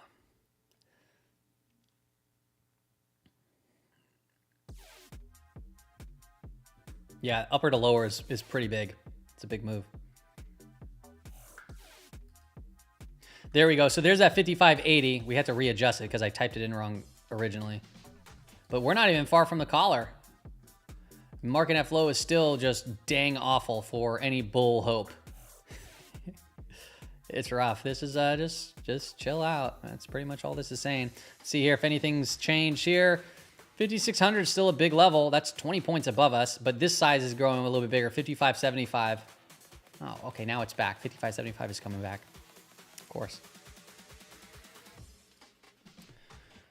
And then I'm watching the tick chart to see if we can get a really kind of extended reading here. It's holding down to these minus 800s. I prefer to see a stronger move down into that minus 1,000. So we'll see if I can get that. And if so, I might do the micro trade again. The micro trade again. Dun, dun, dun.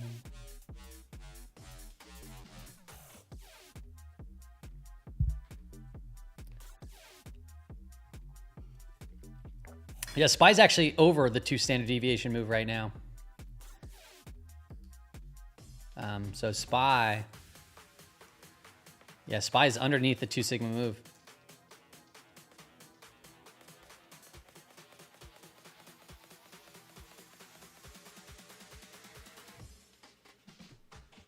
It is a big round trip.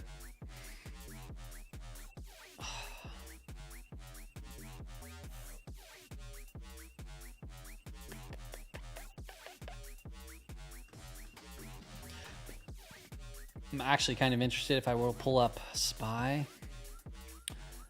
and we pull up the comparison bar.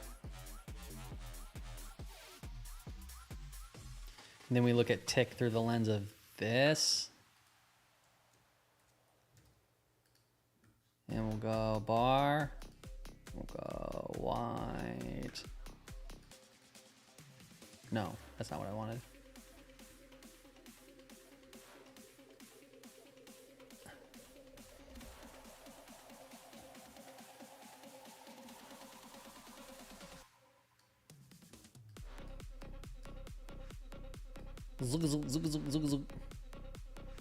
Yeah, this thing has been just kind of hammered. No divergence there. Okay, I want to go back to tick. Come on. Did I just miss it again? I am so off.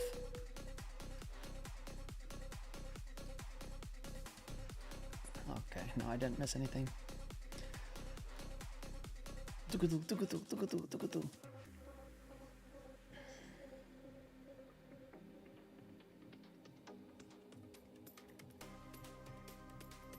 This rate we should have a new low on Monday.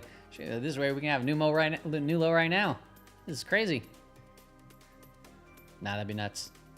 That would be nuts. That'd be big. What if the market completely reversed and came back up to 562? That's just the lower daily implied move. That'd be a big move. That'd freak people out.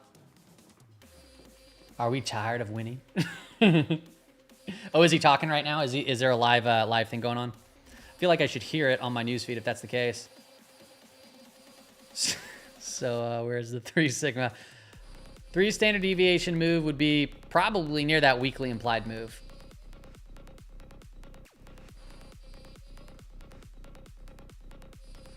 Look at this thing. This thing just keeps on spreading out. Boom, boom. 555, 81 cents lower, 555. There's a magnet down there. Come to us. Come to us.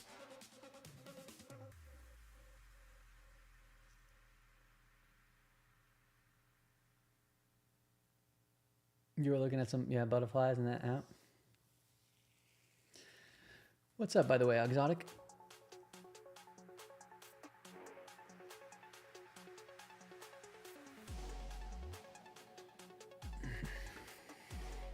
All right, keeping an eye here. Keeping an eye. Expected move is how much for Friday's next expiration? Let's take a look where it's at right now. Let's see. I mean, I'm assuming that's going to be another big one because that we're back in backwardation. So let's see here where it's currently at. What is going on right now? Okay, there we go. 7 day out. 151. Yeah, that's pretty big. So SPY is probably about 15. That's if we actually hold that, that's probably one of the bigger ones all year. Ah.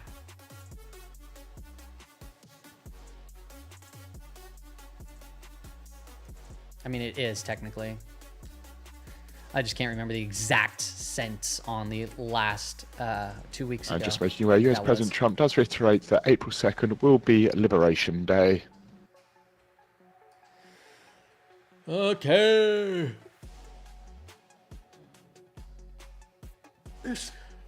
Hanging out in the pineapple.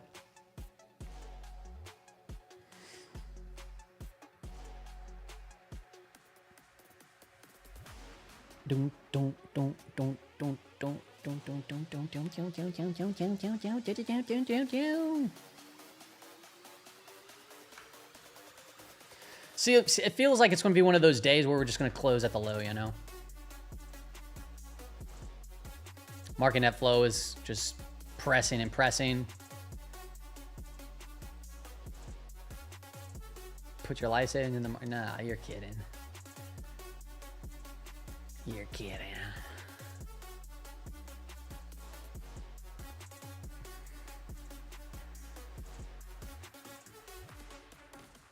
Well, price action was pressure. Pressure was building here. And then it released its pressure, but to the downside. Crack that swing low VWAP and boom. Been liberated from your wallets. Sheesh. And just a note for CoreWeave CRWV, it does open at $39 a share. That's $39 a share. It did IPO at $40 a share. There we go.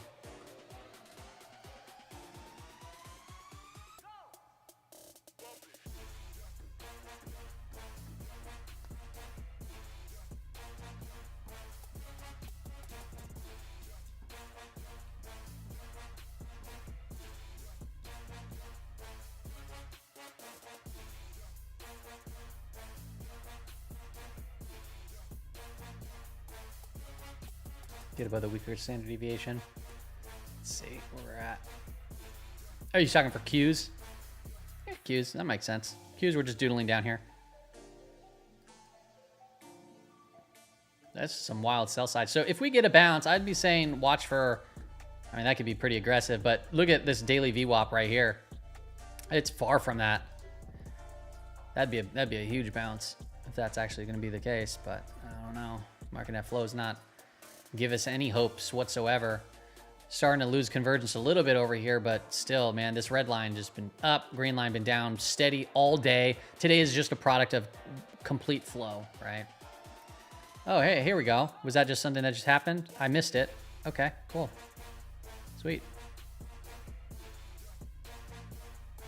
Whatever. We'll see if we can reset there. Come back down a little bit more. And seeing some further remarks here from US President Trump. He does note he will absolutely follow through with tariff promise on Canada. Trump says he absolutely will follow through with tariff promise on Canada.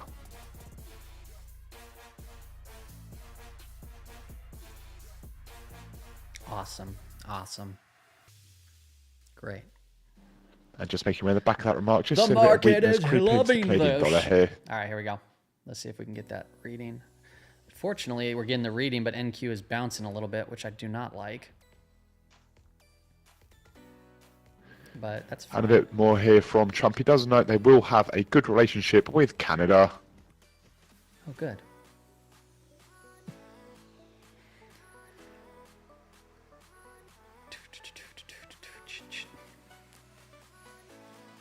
The T word. It doesn't like the T word. I'm looking at just scalping some futures here. I've been just watching the tick chart when it gets extended just to grab a couple. Once again, that was exactly what I was looking for right here, and I wasn't fast enough to act. It was kind of a news thing there, and I would have probably taken a few points there just watching MNQ. And a bit more here from Trump. Does but right note he now, my thinks swing things account, are going I'm just to letting work things out go very as well with is. Canada.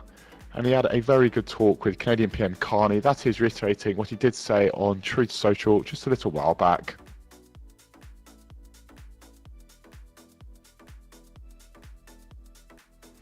Sound obnoxiousness must be the accent. Which accent? Are you talking about the guy in the background? Man, these tick chart is going bonkers right now.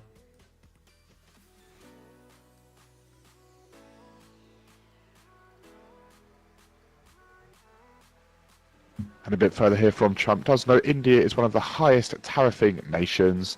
He notes India is one of the highest tariffing nations.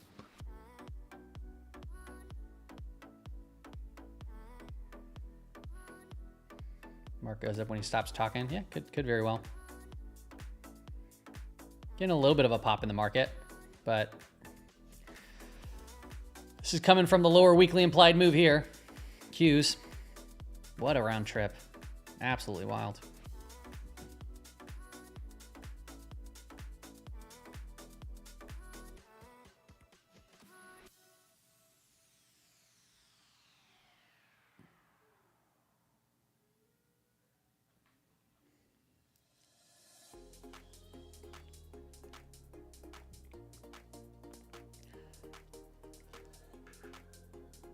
Trump pump.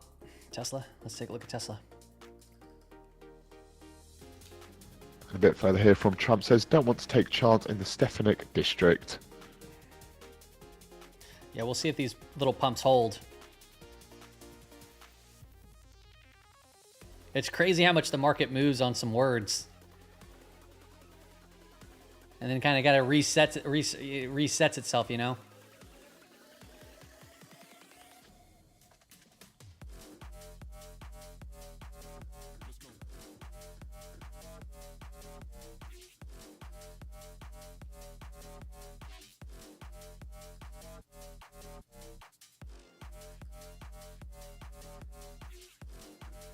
Oh, getting a lot more noise here. Now 55.75. I keep saying 56.75. 55.75 now is that main level of focus. It was over 5,600, so this has changed now a little bit. In the words of Rick James, give it to me, baby. It's funny. And then we're outside of the 2 standard deviations still, which, by the way, coming back into that, very common.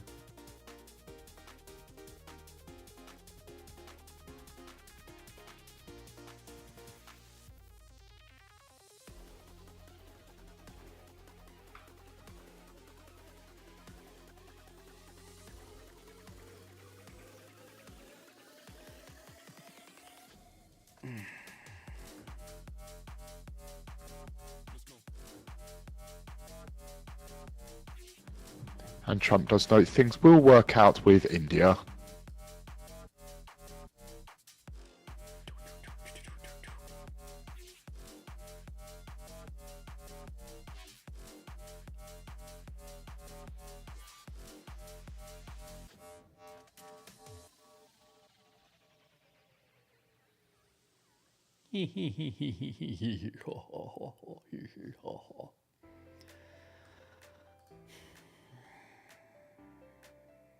For this volatile of a day, you'd think that I'd get some more action here on this chart to give me, you know, a few more entries than 2. Got some this morning, but you'd think that I would get a little bit more. But no. But no. It's not the case.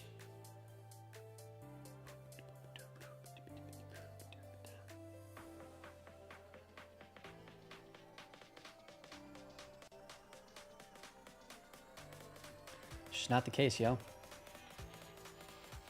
Market's boring today.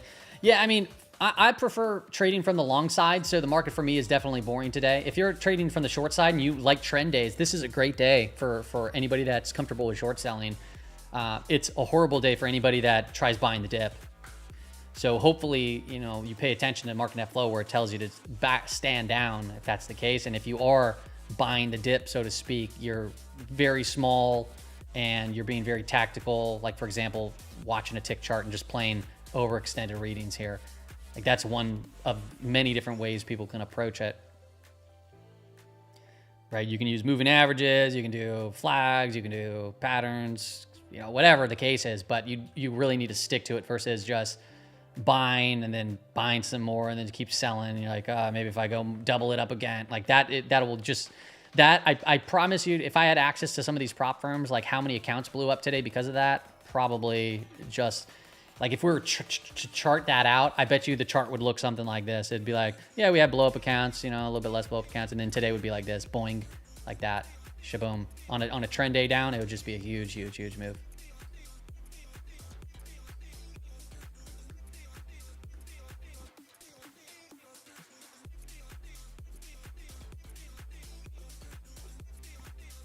What's MicroStrategy doing? I haven't looked at MicroStrategy for a second here. Oh, MicroStrategy. A little bit of a hit today. Coming down from a pretty nice bounce though. 9%. Ugh. Ugh. Which makes you think about the sailor to shift tool, where we stand with the sailor to shift tool. We've been on a sell signal there for a while too.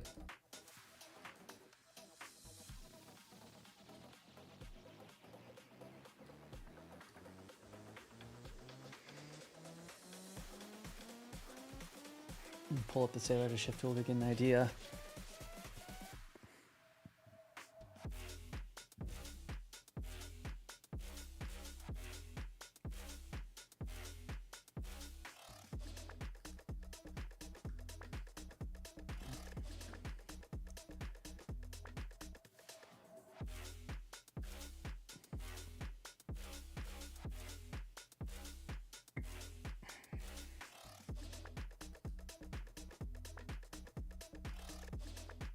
Yeah, sailor shift tool is still on a sell signal, sell trigger. I don't look at the 9-day VIX versus the 30-day VIX. I look at,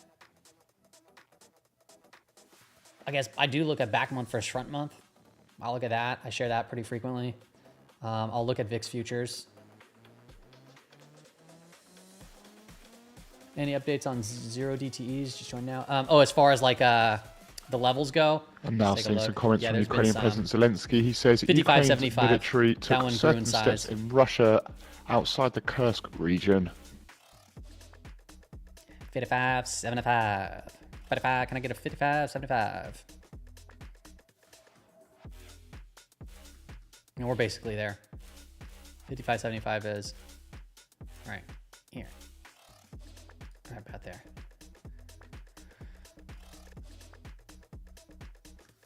And then the Tesla pump and drop, yep. Can't say I'm too shocked. The sailor to shift tool, still on the sell signal. This has been on a sell signal for now, I guess 1, 2, 3, 4, 5, 6, like 8 weeks. So the sell signal came over here and it's been sell trigger. The signal came a little bit earlier. No signs of anything different there. Maybe one day. Maybe, baby. Maybe, baby.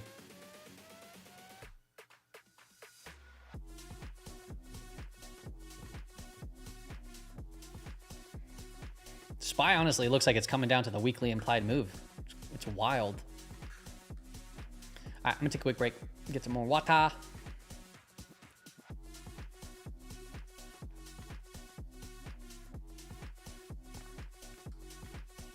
Do you see any bounce end of day? Right now, no. But you know, if we do get a bounce like end of day, it's probably going to be a very short-lived, fast rip, like a quick short covering rally. Today, flow has been giving no signs of anything other than get out of my way sort of thing. Tick chart is actually kind of moving down back into my range that I like again. Let me see here if I can get something off. Maybe I'll do a little micro again. Let's go a little bit more here. A little bit more. Come on. Give me something. Give me something to work with.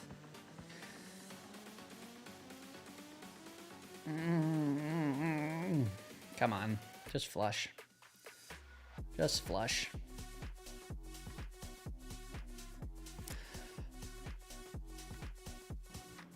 And on the geopolitical footing now, Trump notes they are making progress on Russia and Ukraine. Flush.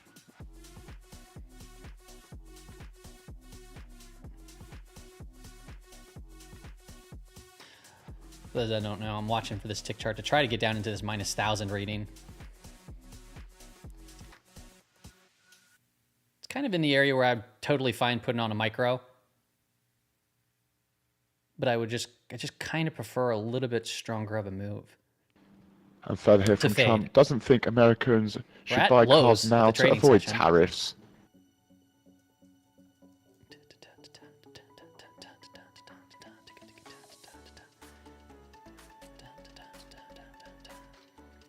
I was going to take a break, but now I wanted to see if I can get down there.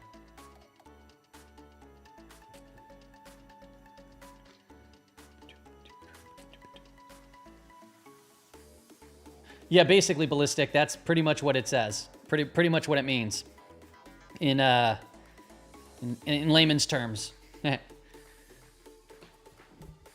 Right? For the day, you know, if that's the case, sometimes you'll get counter trend rallies even though that, but you got to just watch the price action too. The convergence would be green, or, you know, momentum would change. But yeah, for the most part, if it's that big of a divergence like that, like today, it really does kind of say, you know, if you're not comfortable shorting, just kind of go enjoy your day.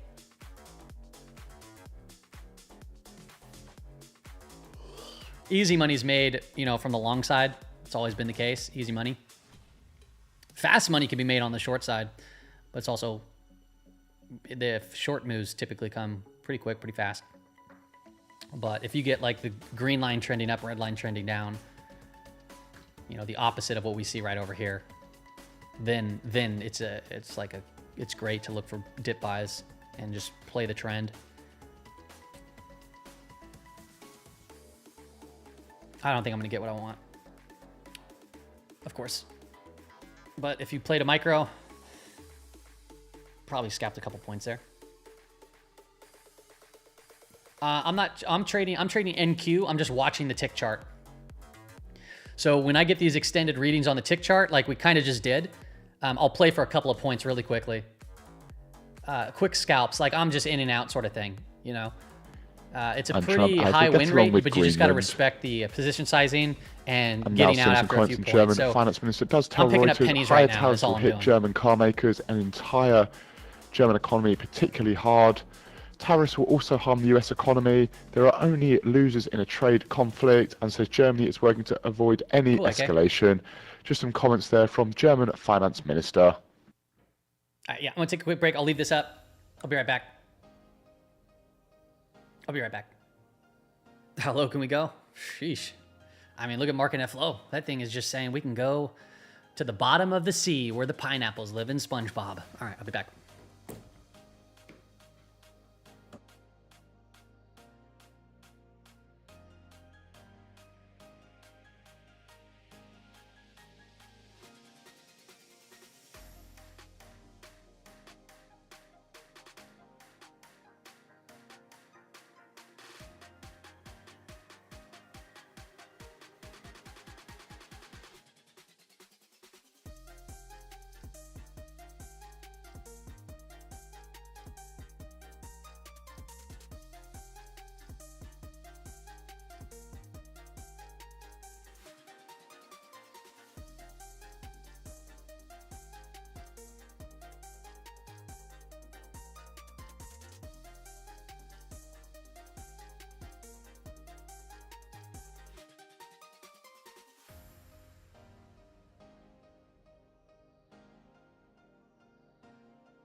And further here from Trump, this time on geopolitical footing.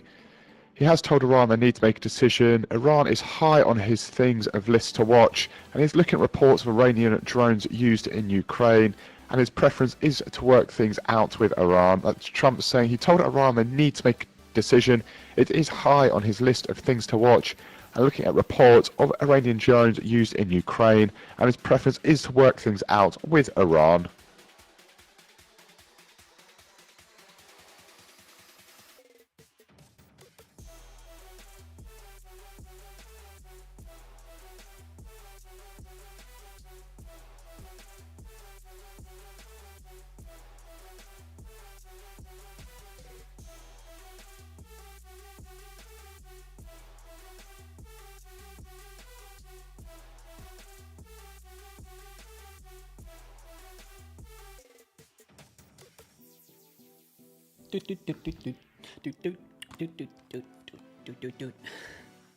All right, where we at? Oi, oi, oi, oi, oi, oi.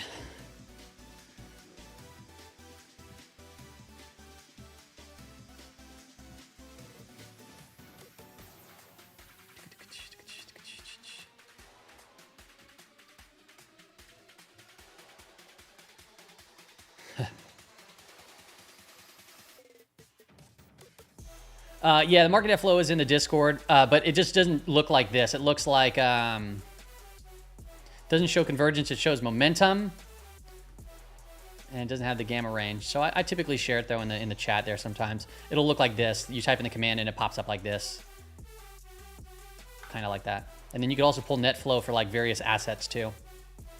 I'm showing convergence. That's just one of their other little lower indicators here. Just tells you if price action's moving with it or not. That's all. Okay, did we get a new tick reading? No, okay.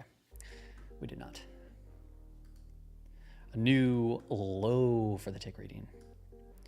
We're just pressing lows. It's just low after low after low after low, or just pineappling. Maybe I should get in my rocket ship. Well, I'm just waiting it out.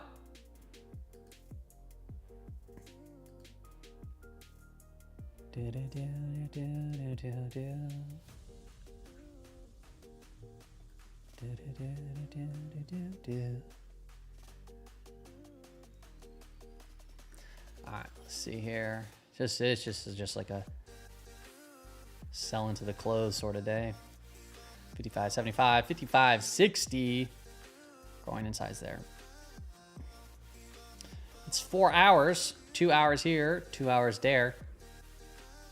Straight down.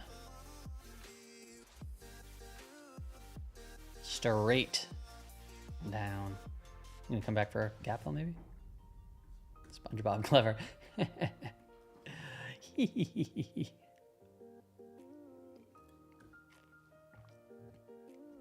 Getting to new lows again. Maybe we'll get a opportunity here. I'm just shocked that we haven't got a stronger reading to the downside on this tick chart.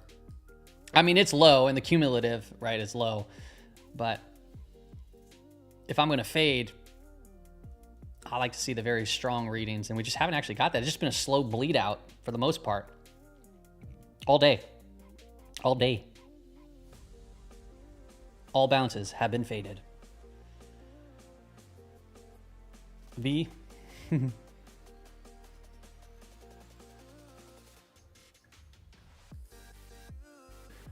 On the energy footing, according to Reuters sources, negotiations to resume Kurdish oil exports through Iraq and Turkey pipeline hit a snag.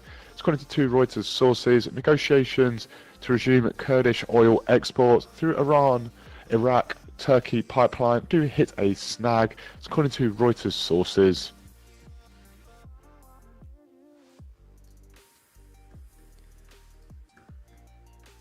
Let me post that into the chat. There we go. And separately, potential note here for the likes of TransDigm, TDG, and others. According to Reuters sources, TransDigm buyout groups led by Vista, Advent, and TPG among final bidders for $8 billion plus Boeing Jefferson units, according to Reuters citing sources. Can you start buying? I mean, you could start buying whenever, but it all day today has been basically telling you kind of just stand down. And further here on the energy footing, it's just all down today. Grouping of 8 oil firms operating in Iraqi, if we get a move, it's going to be quick, it's going to be aggressive. Exports until it just depends on your time frame, depends on your sizing. Existing contracts. But I'd imagine we're kind of probably near the level where the market's going to try to find some sort of foot at a point here. We'll see. Oops, what did I just do?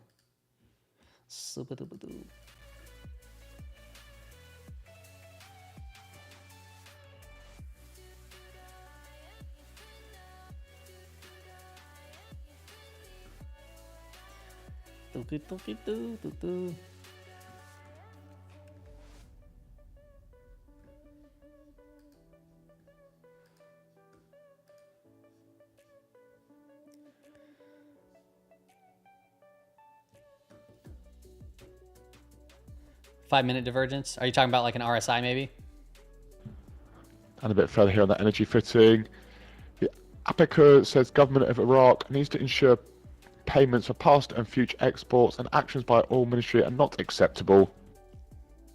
What a move in the Qs. 2.64% down. Wow. These are the type of things that I'd look at and be like, yeah, I'm okay to fade this.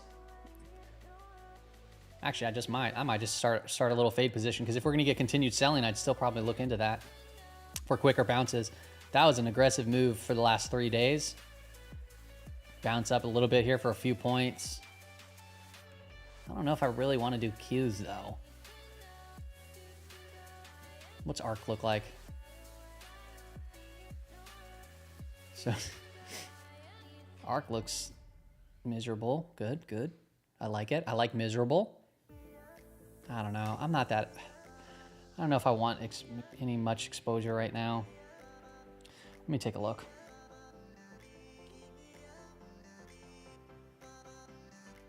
I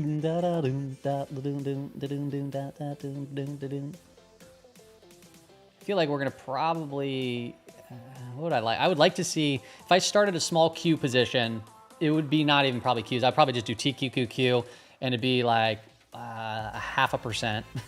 It would be small, and hopefully add another 0.5% if we get a gap down Monday. And it comes to the lower vol range. I don't know if if it even happened, where I feel like we might get the bounce before then, but that could be something.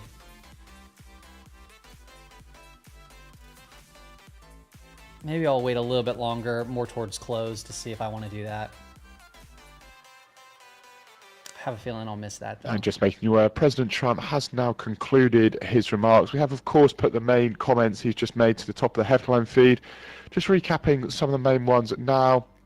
He did note that he will absolutely follow through with tariff promise on Canada, and he will have a good relationship with them, and reiterates that earlier remark that he had a very good talk with Carney. Says India is one of the highest tariffing nations, but things that will work out with them, and they are making progress on Russia and Ukraine. He also touched upon Iran and says that they need to make a decision, and it is on his list of things to watch, and he's looking at reports of Iranian drones used in Ukraine.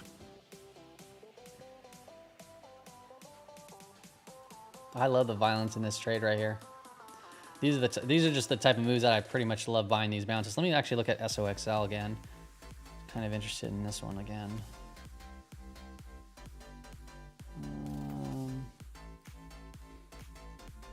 Yeah, it's kind of still like Qs.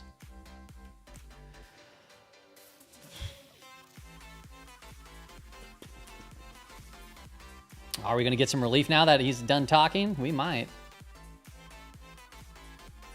We might.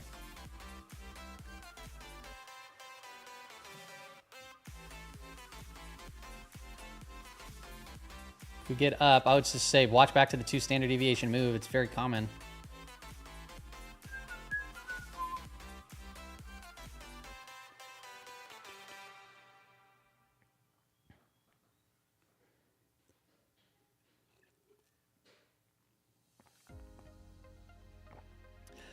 Do I do mostly longs on indexes?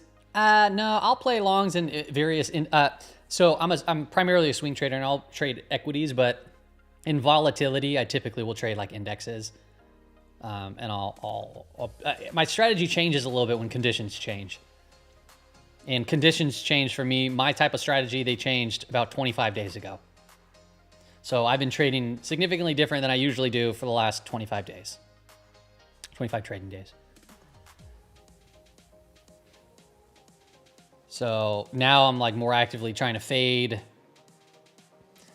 But typically I look for price action to contract, and I'll enter some good looking charts. But there's a lot more fake outs, whipsaws, and shakeouts on my style of breakout trading when we're in negative gamma, when we're below declining 5-day moving averages. It's just not as good. So knowing that, I mean, you take that data and you just say, okay, if that's the case, then I'm going to back off. And if you back off, you can look at other opportunities or sit in your hands and wait for things to shape up. So that's what I do. For swing trading, my favorite strat is to buy strong stocks. That's pretty much it. It's bare bones. I buy stocks that are contracting in a good trend.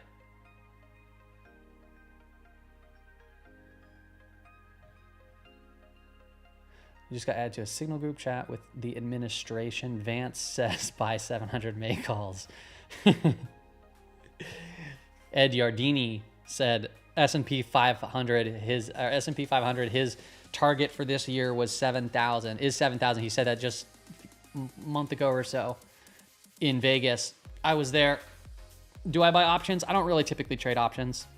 I do equities. I'll trade some futures. I don't really trade options though. I should start doing it a little bit more. Just a lot going on there. You know, and I wouldn't just probably do directional bets. It'd probably be spreads and get a little bit more intricate. And it's like, I've just always felt comfortable trading the equity. Could definitely get some more leverage and more juice in my portfolio by trading options. So, like, I had a good year last year. I mean, the S&P 500 was up 20%. I was up 45, 46 or something like that. And, you know, if I did options, I mean, if I'd follow the same thing via options and spreads, I mean, I could have probably taken that up to 60, 70, maybe even 80. You like swing trading options? Yeah.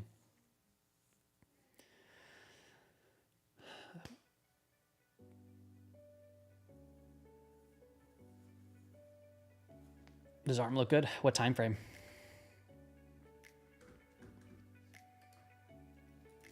A lot of these semis have just been absolutely just crushed. I'll tell you what, I'd be more interested in the semis maybe on Monday if we gap down. For shorter term, like there could be some larger structural stuff going on right now that we'll see, and if we'll look back in history and be like, oh, looked horrible. But you're no matter what, you're still going to get bounces, right? Sorry, that's a weekly chart. You're still going to get bounces in downtrends. So personally, I'd like to see a lot more fear, a lot more capitulation, maybe around 100, and then try to play a bounce. But we're going to probably bounce before that. So if I do start a position in like names that have been selling off like this, it's going to be tiny, right? It's going to be tiny because I want to be able to scale it. It's a little bit different approach here on fade trades.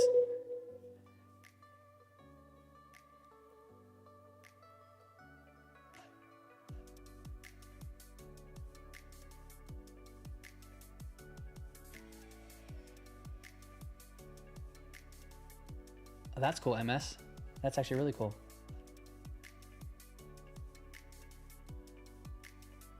It takes somebody special. And to just be able want to to be write aware through all of that here stuff, via too. Axios. Does note the Trump administration is reportedly considering allowing higher taxes on the rich. According to Axios, there that apparently the Trump admin is reportedly considering higher taxes on the rich. Oh, well, look at this. We're actually getting a pretty high tick reading now. This is actually one of the higher tick readings. So sometimes now, I mean, if it's in bad market net flow, I'm not going to fade it, but if we came up here, then you can scalp to the downside, I guess. But we've already sold off a bit, so let's see where this goes.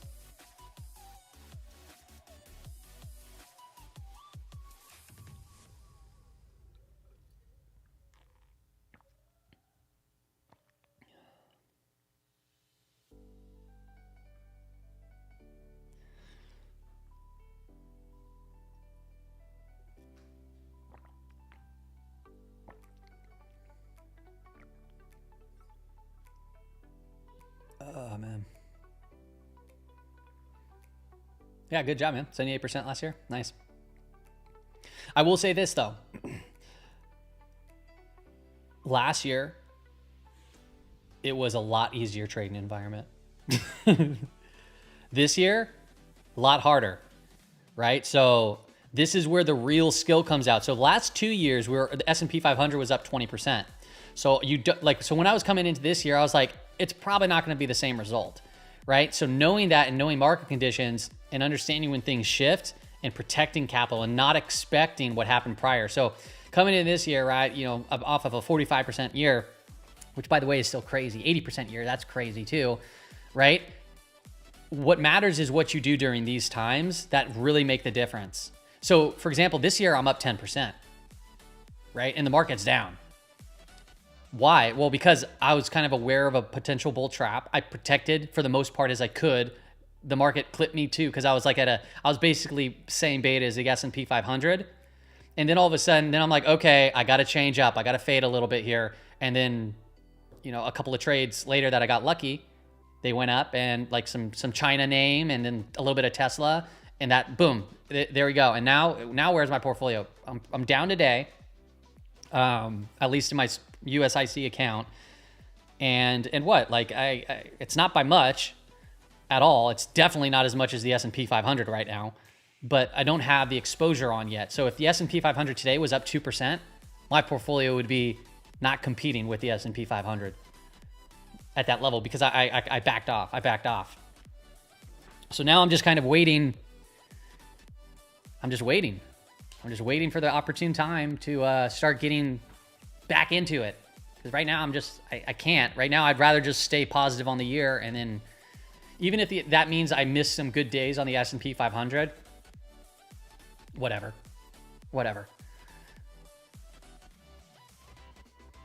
Like it's in a pineapple. Yes, I am in a pineapple. We're playing Under the Sea today. We're swimming with SpongeBob.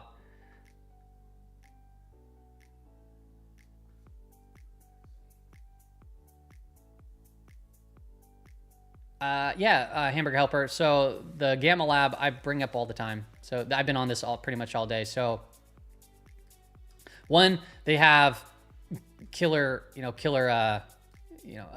news updates here. They have a live news feed. I also have the Thinkorswim or whatever. But intraday, I like to look at the SPX, Gamma, and the two DTE levels. Shows you where exposure's at. So you can see right here, 55.75 right now is kind of where the main area of concentration is at. And we're kind of above that. So in my opinion, when I look at this, I'm like, okay, the market's probably going to hold off in and around these areas. There's not traders really reaching down further, maybe at, 55.60. But this changes all throughout the day, and you can see where, traders are focused in on and so forth. That's what I use more intraday. You can also look at SPY, and you can go into like their, 2 DTEs. You can go Qs, theirs and stuff like that. But I mainly just look at S&P 500. That's the big product. That's what I use pretty much intraday. And then I can look at also Gamma from a net Gamma perspective, where you can look at all the Gamma. So 55.65 is the put wall right now, which is, where we're kind of at. And then you can export these levels to TradingView. I use the Gamma flip line up here, which is now at 57.69. So if I export these levels, right, I can update my chart on here. If I go in there. Oops.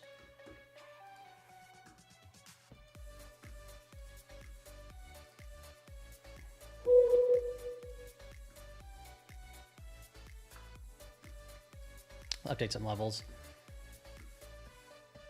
So that's how I kind of use it intraday. And then from a more longer swing trade perspective, I'll look at like CTA positioning, right?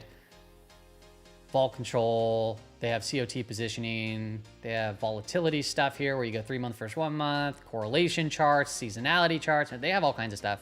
It's pretty cool. Pretty cool stuff. We're doing good, Shanks. Really kind of just hung up here. If anybody's shorting, they've been doing probably pretty good. I have not been. Amazon's down now 4.56% on the trading session today. That is a wild willy move. Let's actually look at some of where they stand within their implied moves for the week. We'll go Apple. Apple's not even budged. Go Microsoft. Microsoft's actually near its weekly implied move to the lower end. Google's outside of its lower weekly implied move. Man, that's coming from up here too. What a big move.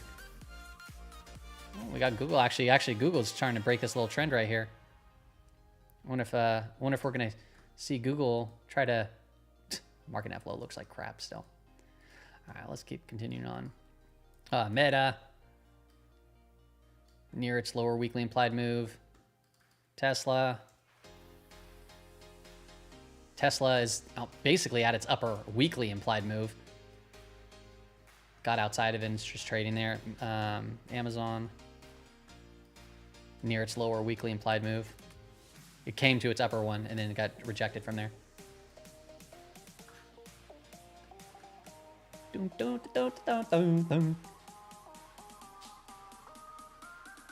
Iron Condor was his favorite. Oh, that's cool.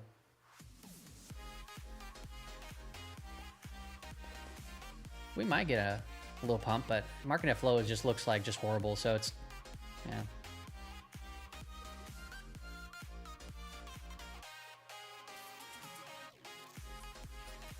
Hamburger help with are you talking about on this chart? I manually draw the 0 date levels on here, but this dynamically updates. You don't need to put them on the chart. I do that for you guys. If it was on my chart, if I was just by myself, I would just watch this because I can see it dynamically change. I could just go 55.80, 55.75, and then I can go back to my SPX chart. I don't really need to put the levels on the screen. I legitimately just do that so people can see it from a live perspective. That's all. But I really don't need these levels on my screen if I know the level. For 0 date. For the larger levels, I like to put on there. Oh, what's up, Sav?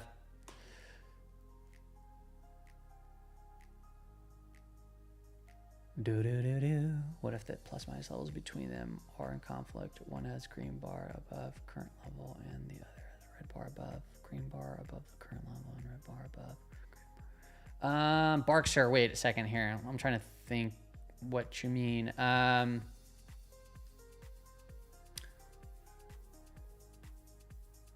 Wait, what plus or minus levels are you talking about? Are you talking about the gamma levels here, or are you talking about the expected moves? One has a green bar above.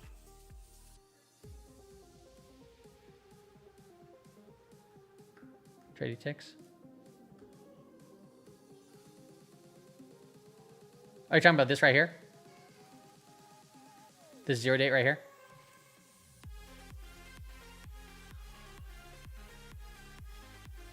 So on this specific thing, if this is what you're talking about, green, just think about green as far as repelling price, and red is a magnet, right? So if we're below 554, which are we right now? Let's take a look. No, we're still above it. Okay, we're above it. So watch, I'll draw it on the screen so it's easier to see. So we go here, it's 554. So this can repel price, meaning that if we come to it, it can press price back up. If we get below it, that's where things could get a little nasty. So 554 is properties. It's a green bar. So I typically just watch the bigger levels. I'm not really too, right? So down here. So if price were to come down here, right, this is where I'd be looking for potential bounce of some sort. But as we come closer to it, remember, green repels price.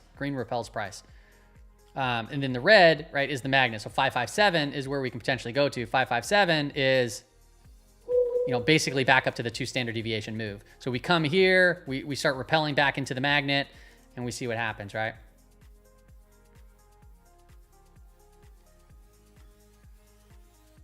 But yeah, you'll get some confused. I typically just watch the bigger levels, though, is what I do.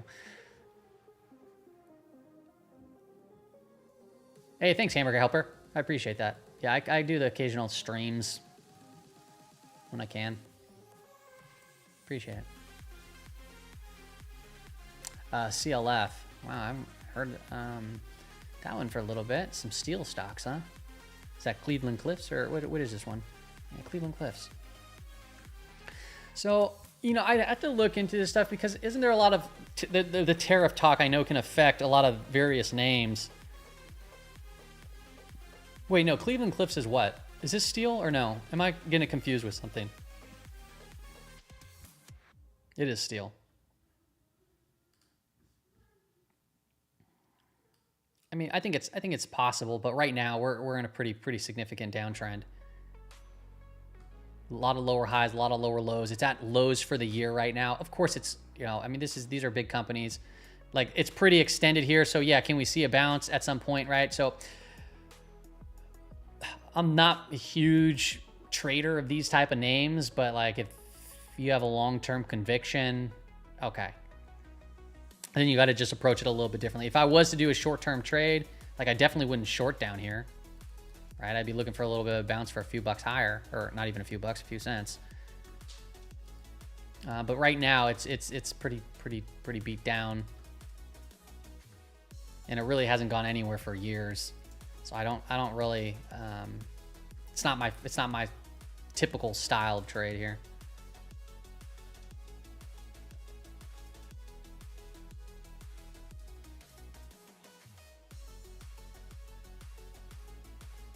Yeah, Nolan, I do buy and hold stuff. Like, for example, like I'm doing a Nike stuff right now and I'm starting to build into a position. I'm probably not going to look at that account or that stock trade for like years. I'm just not going to care about it. And then I have longer term. Like, I really do that for single stocks, but sometimes I'll put some in, but it's small because I typically, the longer accounts that I don't pay attention to are more broad for the most part. Like, I'm a fan. I like Contrafund from Fidelity. I like that.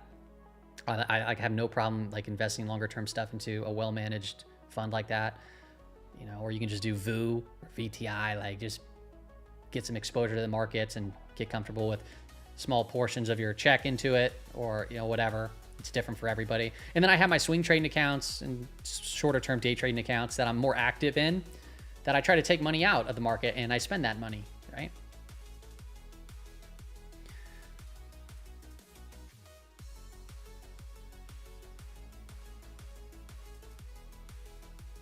CLF is the CNBC Farmer Jim special. Farmer Jim, like Jim, is it a Jim Cramer name?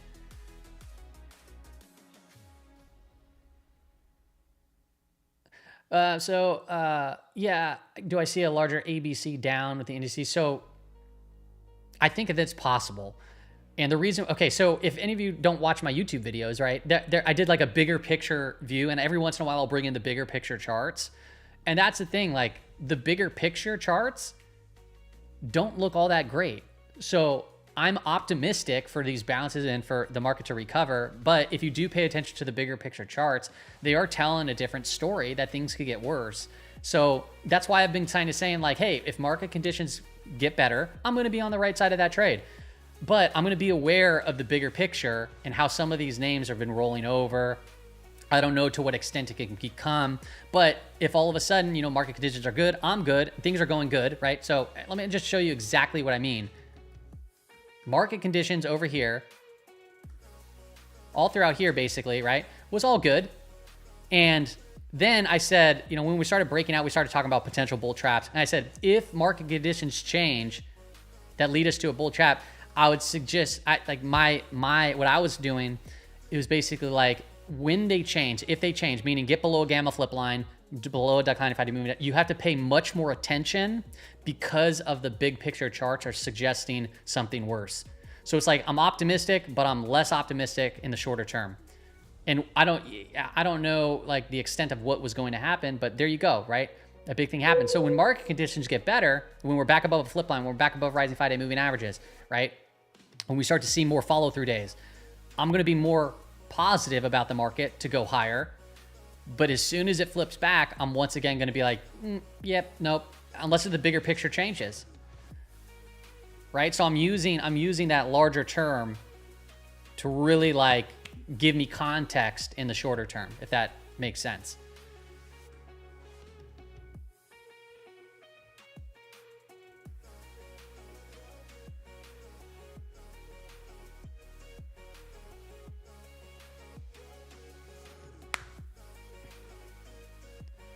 Amazon's a disaster. Yeah, that today definitely looks pretty weak. Would agree with you there.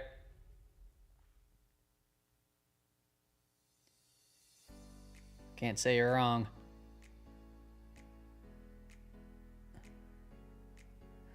Hey, what's up, John?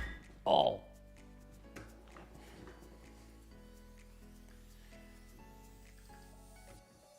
Market's trying to find some sort of legs. It would be beneficial if we had names like Amazon help out a bit. Amazon, Apple, basically all the names help us. Look at, yeah, Amazon's down almost 5%. That is such a big day for Amazon. Tesla is down 3.3%. That's like nothing for Tesla. That's pretty wild. Nvidia is only down 1%. That's nothing for Nvidia. That thing's been... That looks like just straight chop. Doesn't look good. And then market net flow is still, oh, it turned gray. Means the more price action is just not moving with market net flow. So I guess that's something. I guess that's something. I don't know. Then we have these green bars beneath us, 556, 555, 556, and 555. That's 25 cents lower. So if I move this up, you want to hold 555 and 556.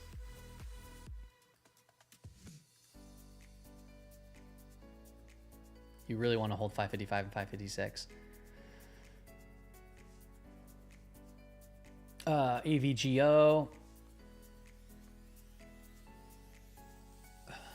Joey's confused to hold the oil short or just take profit. I mean, if that's the case, that means your position sizing is holding you off. Like, what was the plan, right? What was your plan on it? Was it to hold to a certain level with a certain stop? If it is, trade your plan. If you took too big of a size with that plan, then minimize it, de-risk a little bit so you can play out your plan, right? You create a plan and you trade your plan. Instead of like, getting confused by the intraday moves, like what was the idea? And if you didn't have an idea, probably should create one very quickly. Right, so it just requires clarification because you're like, think about it in the long term, right? If you constantly approach it like this, you're gonna constantly be asking, should I do this? Should I do that? Should I do this?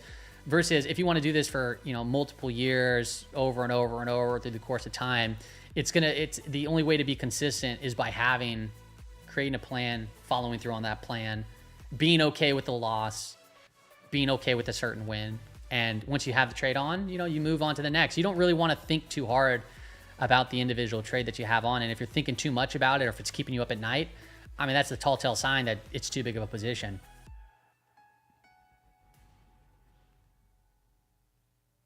Typically. That's for me, at least. That's me. Everyone's different. What are my favorite reversal indicators for negative gamma environments? For like individual names, are you asking, Hamburger Helper? Oh, you're welcome, Barkster.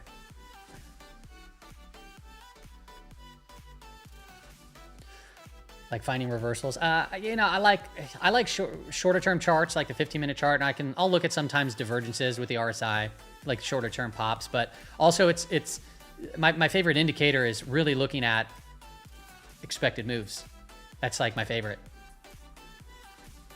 So if things have been selling really hard off, I can typically start to look to scale positions under like these implied moves, and I'll do fade trades. That's within negative gamma. It changes when we're back in positive.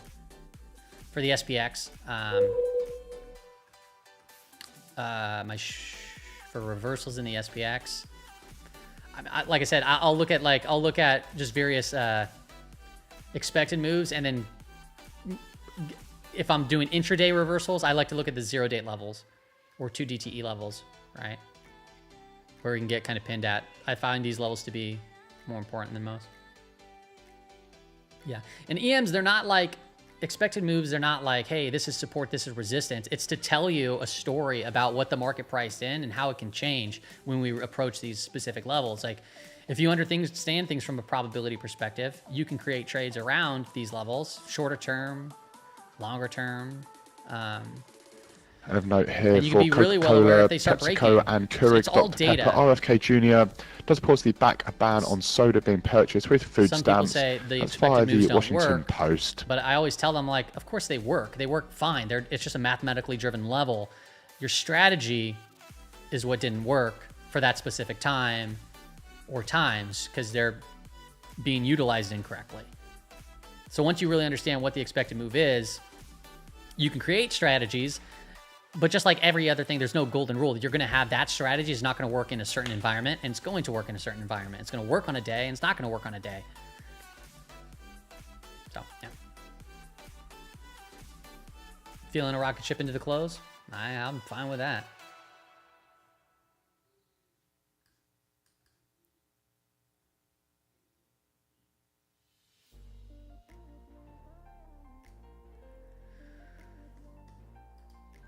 I don't know, Dubs. I'd have to look into it. That's interesting. A reverse split, yeah. What are some of the names that did the reverse split? A reverse split, huh? Yeah, I don't know. What's up, Ref?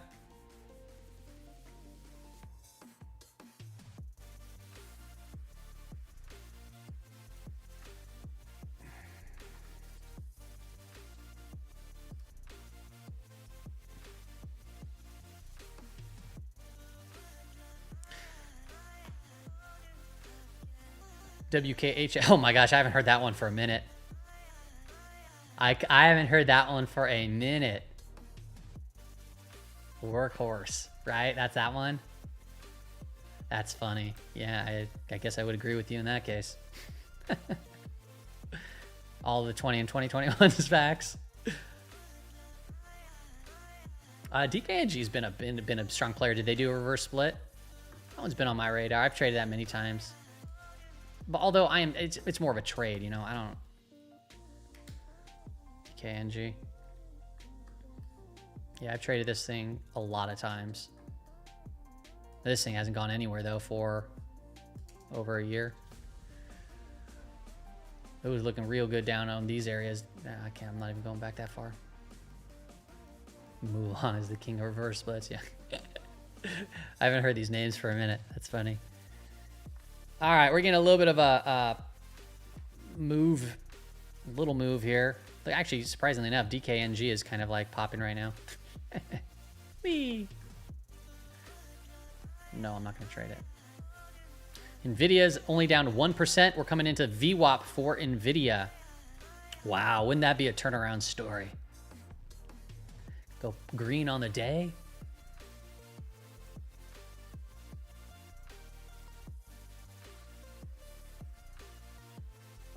Meta down there. Google down 4.3. Yeah, these things are just slugs. Amazon, a little bit of a comeback. Getting a little bit of relief here. That was a pretty big volume spike. We'll see if it can hold any. You notice that a few minutes ago we had we lost convergence, which just tells us that the SPY is no longer moving with market net flow. The green line flattened out, but it'd be nicer if it was turning up. The red line going down is probably the more bullish aspect of that. We'll take a look at tick and see if tick chart's giving us any extended readings. I doubt it, but yeah, no extended readings here. But we're maybe a little bit of move. Boom, boom, boom, boom. I feel like I should get in my rocket ship. Start changing things around, maybe. Sock said that I get my rocket ship. As soon as I do it, though, we're going to come back down. I'm just giving you the forewarning.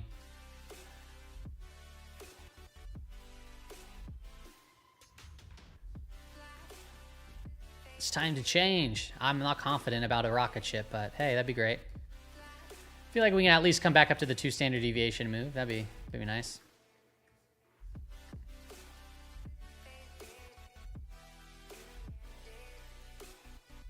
Dun, dun, dun, dun, dun, dun, dun, dun, dun, dun. No, I told you. As soon as I switch over, it's only been a minute, so we got to give it more time.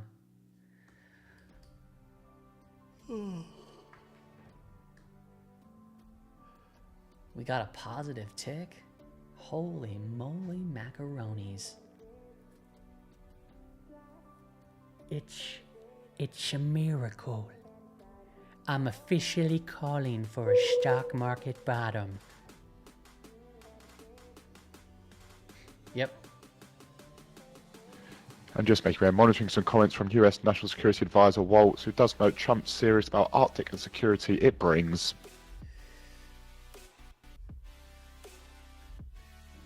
And he notes this is about shipping, energy, and monitoring adversaries. All right, so I'm gonna probably close out the stream. I'm gonna just close here by looking at a couple of things.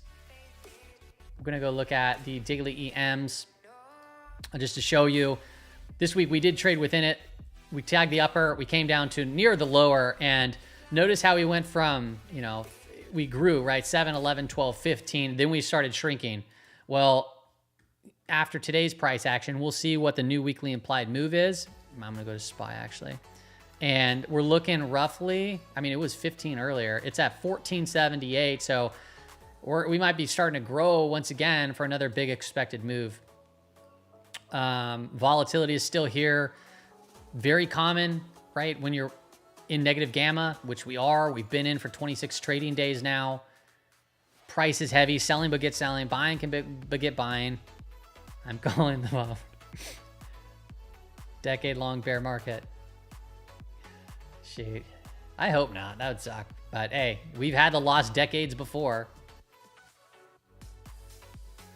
But I think it's time to just go on a walk, get some air. Hopefully, hopefully we get a little bit of a, positive news. If what'd be funny is if the market rally, that'd be a pretty big rally, 563.98. That would just be to the close of last week. If that was the case. But market net flow is just not hot right now.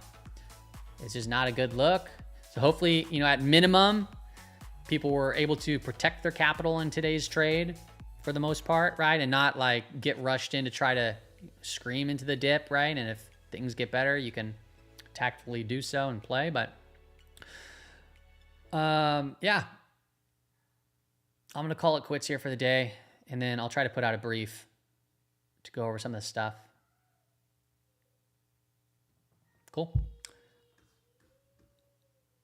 Can I add vol bands to the spreadsheet as well? I do add DD. I add that for the Mag 7. I do the lower level on the Mag 7, which is kind of the main one, not the zone itself. Thanks, Barkster. See ya, by the way. And then see ya, MS. Hope everything's going good. For futures. Oh, for futures. That's just the lower daily EM. I guess I would have to do... I don't know what I have to do. Yeah, I'll give it some thought. There's some stuff that I've been still working on here, so... Yeah, I'll give it some thought. Yeah, thanks, WB. Appreciate you being here. Thanks, Denny, Rich, Dubs, Pharma. I appreciate that, Pharma. Thank you, man. Matt in the hat. Thanks for tuning in, man. Appreciate you being here, too. See you, Rich. See you, thanks. Shanks, Dubs, Stinky, Chris, John, Exotic, everybody out here. Have a good weekend. See you, Nolan, Daniel. Cool, Daniel. Don't be in a rush, man. Don't be in a rush to do anything crazy. You can always start with paper trading and just kind of learn it if you're new. It's a lot of jargon, so always ask for clarification, right? Thanks, Frog. New viewer. Sweet, I appreciate that, man. And seeing some further remarks here from Fed's Daily. She does note she is 100% focused on inflation and progress has been flat. Don't go. Friday's inflation data confirms her own decreased confidence in her model outlook. And stagflation a tail risk, and can't rule out but not hearing about it from contacts. Jeremiah. Just some further remarks there from Hug Fed's the little Daily. boy. I definitely will. I'm gonna go. I hear him in the room right next to me. I'm gonna go give him a hug. All right, y'all. Have a good weekend. Thanks for hanging out with me. Appreciate it. Bye.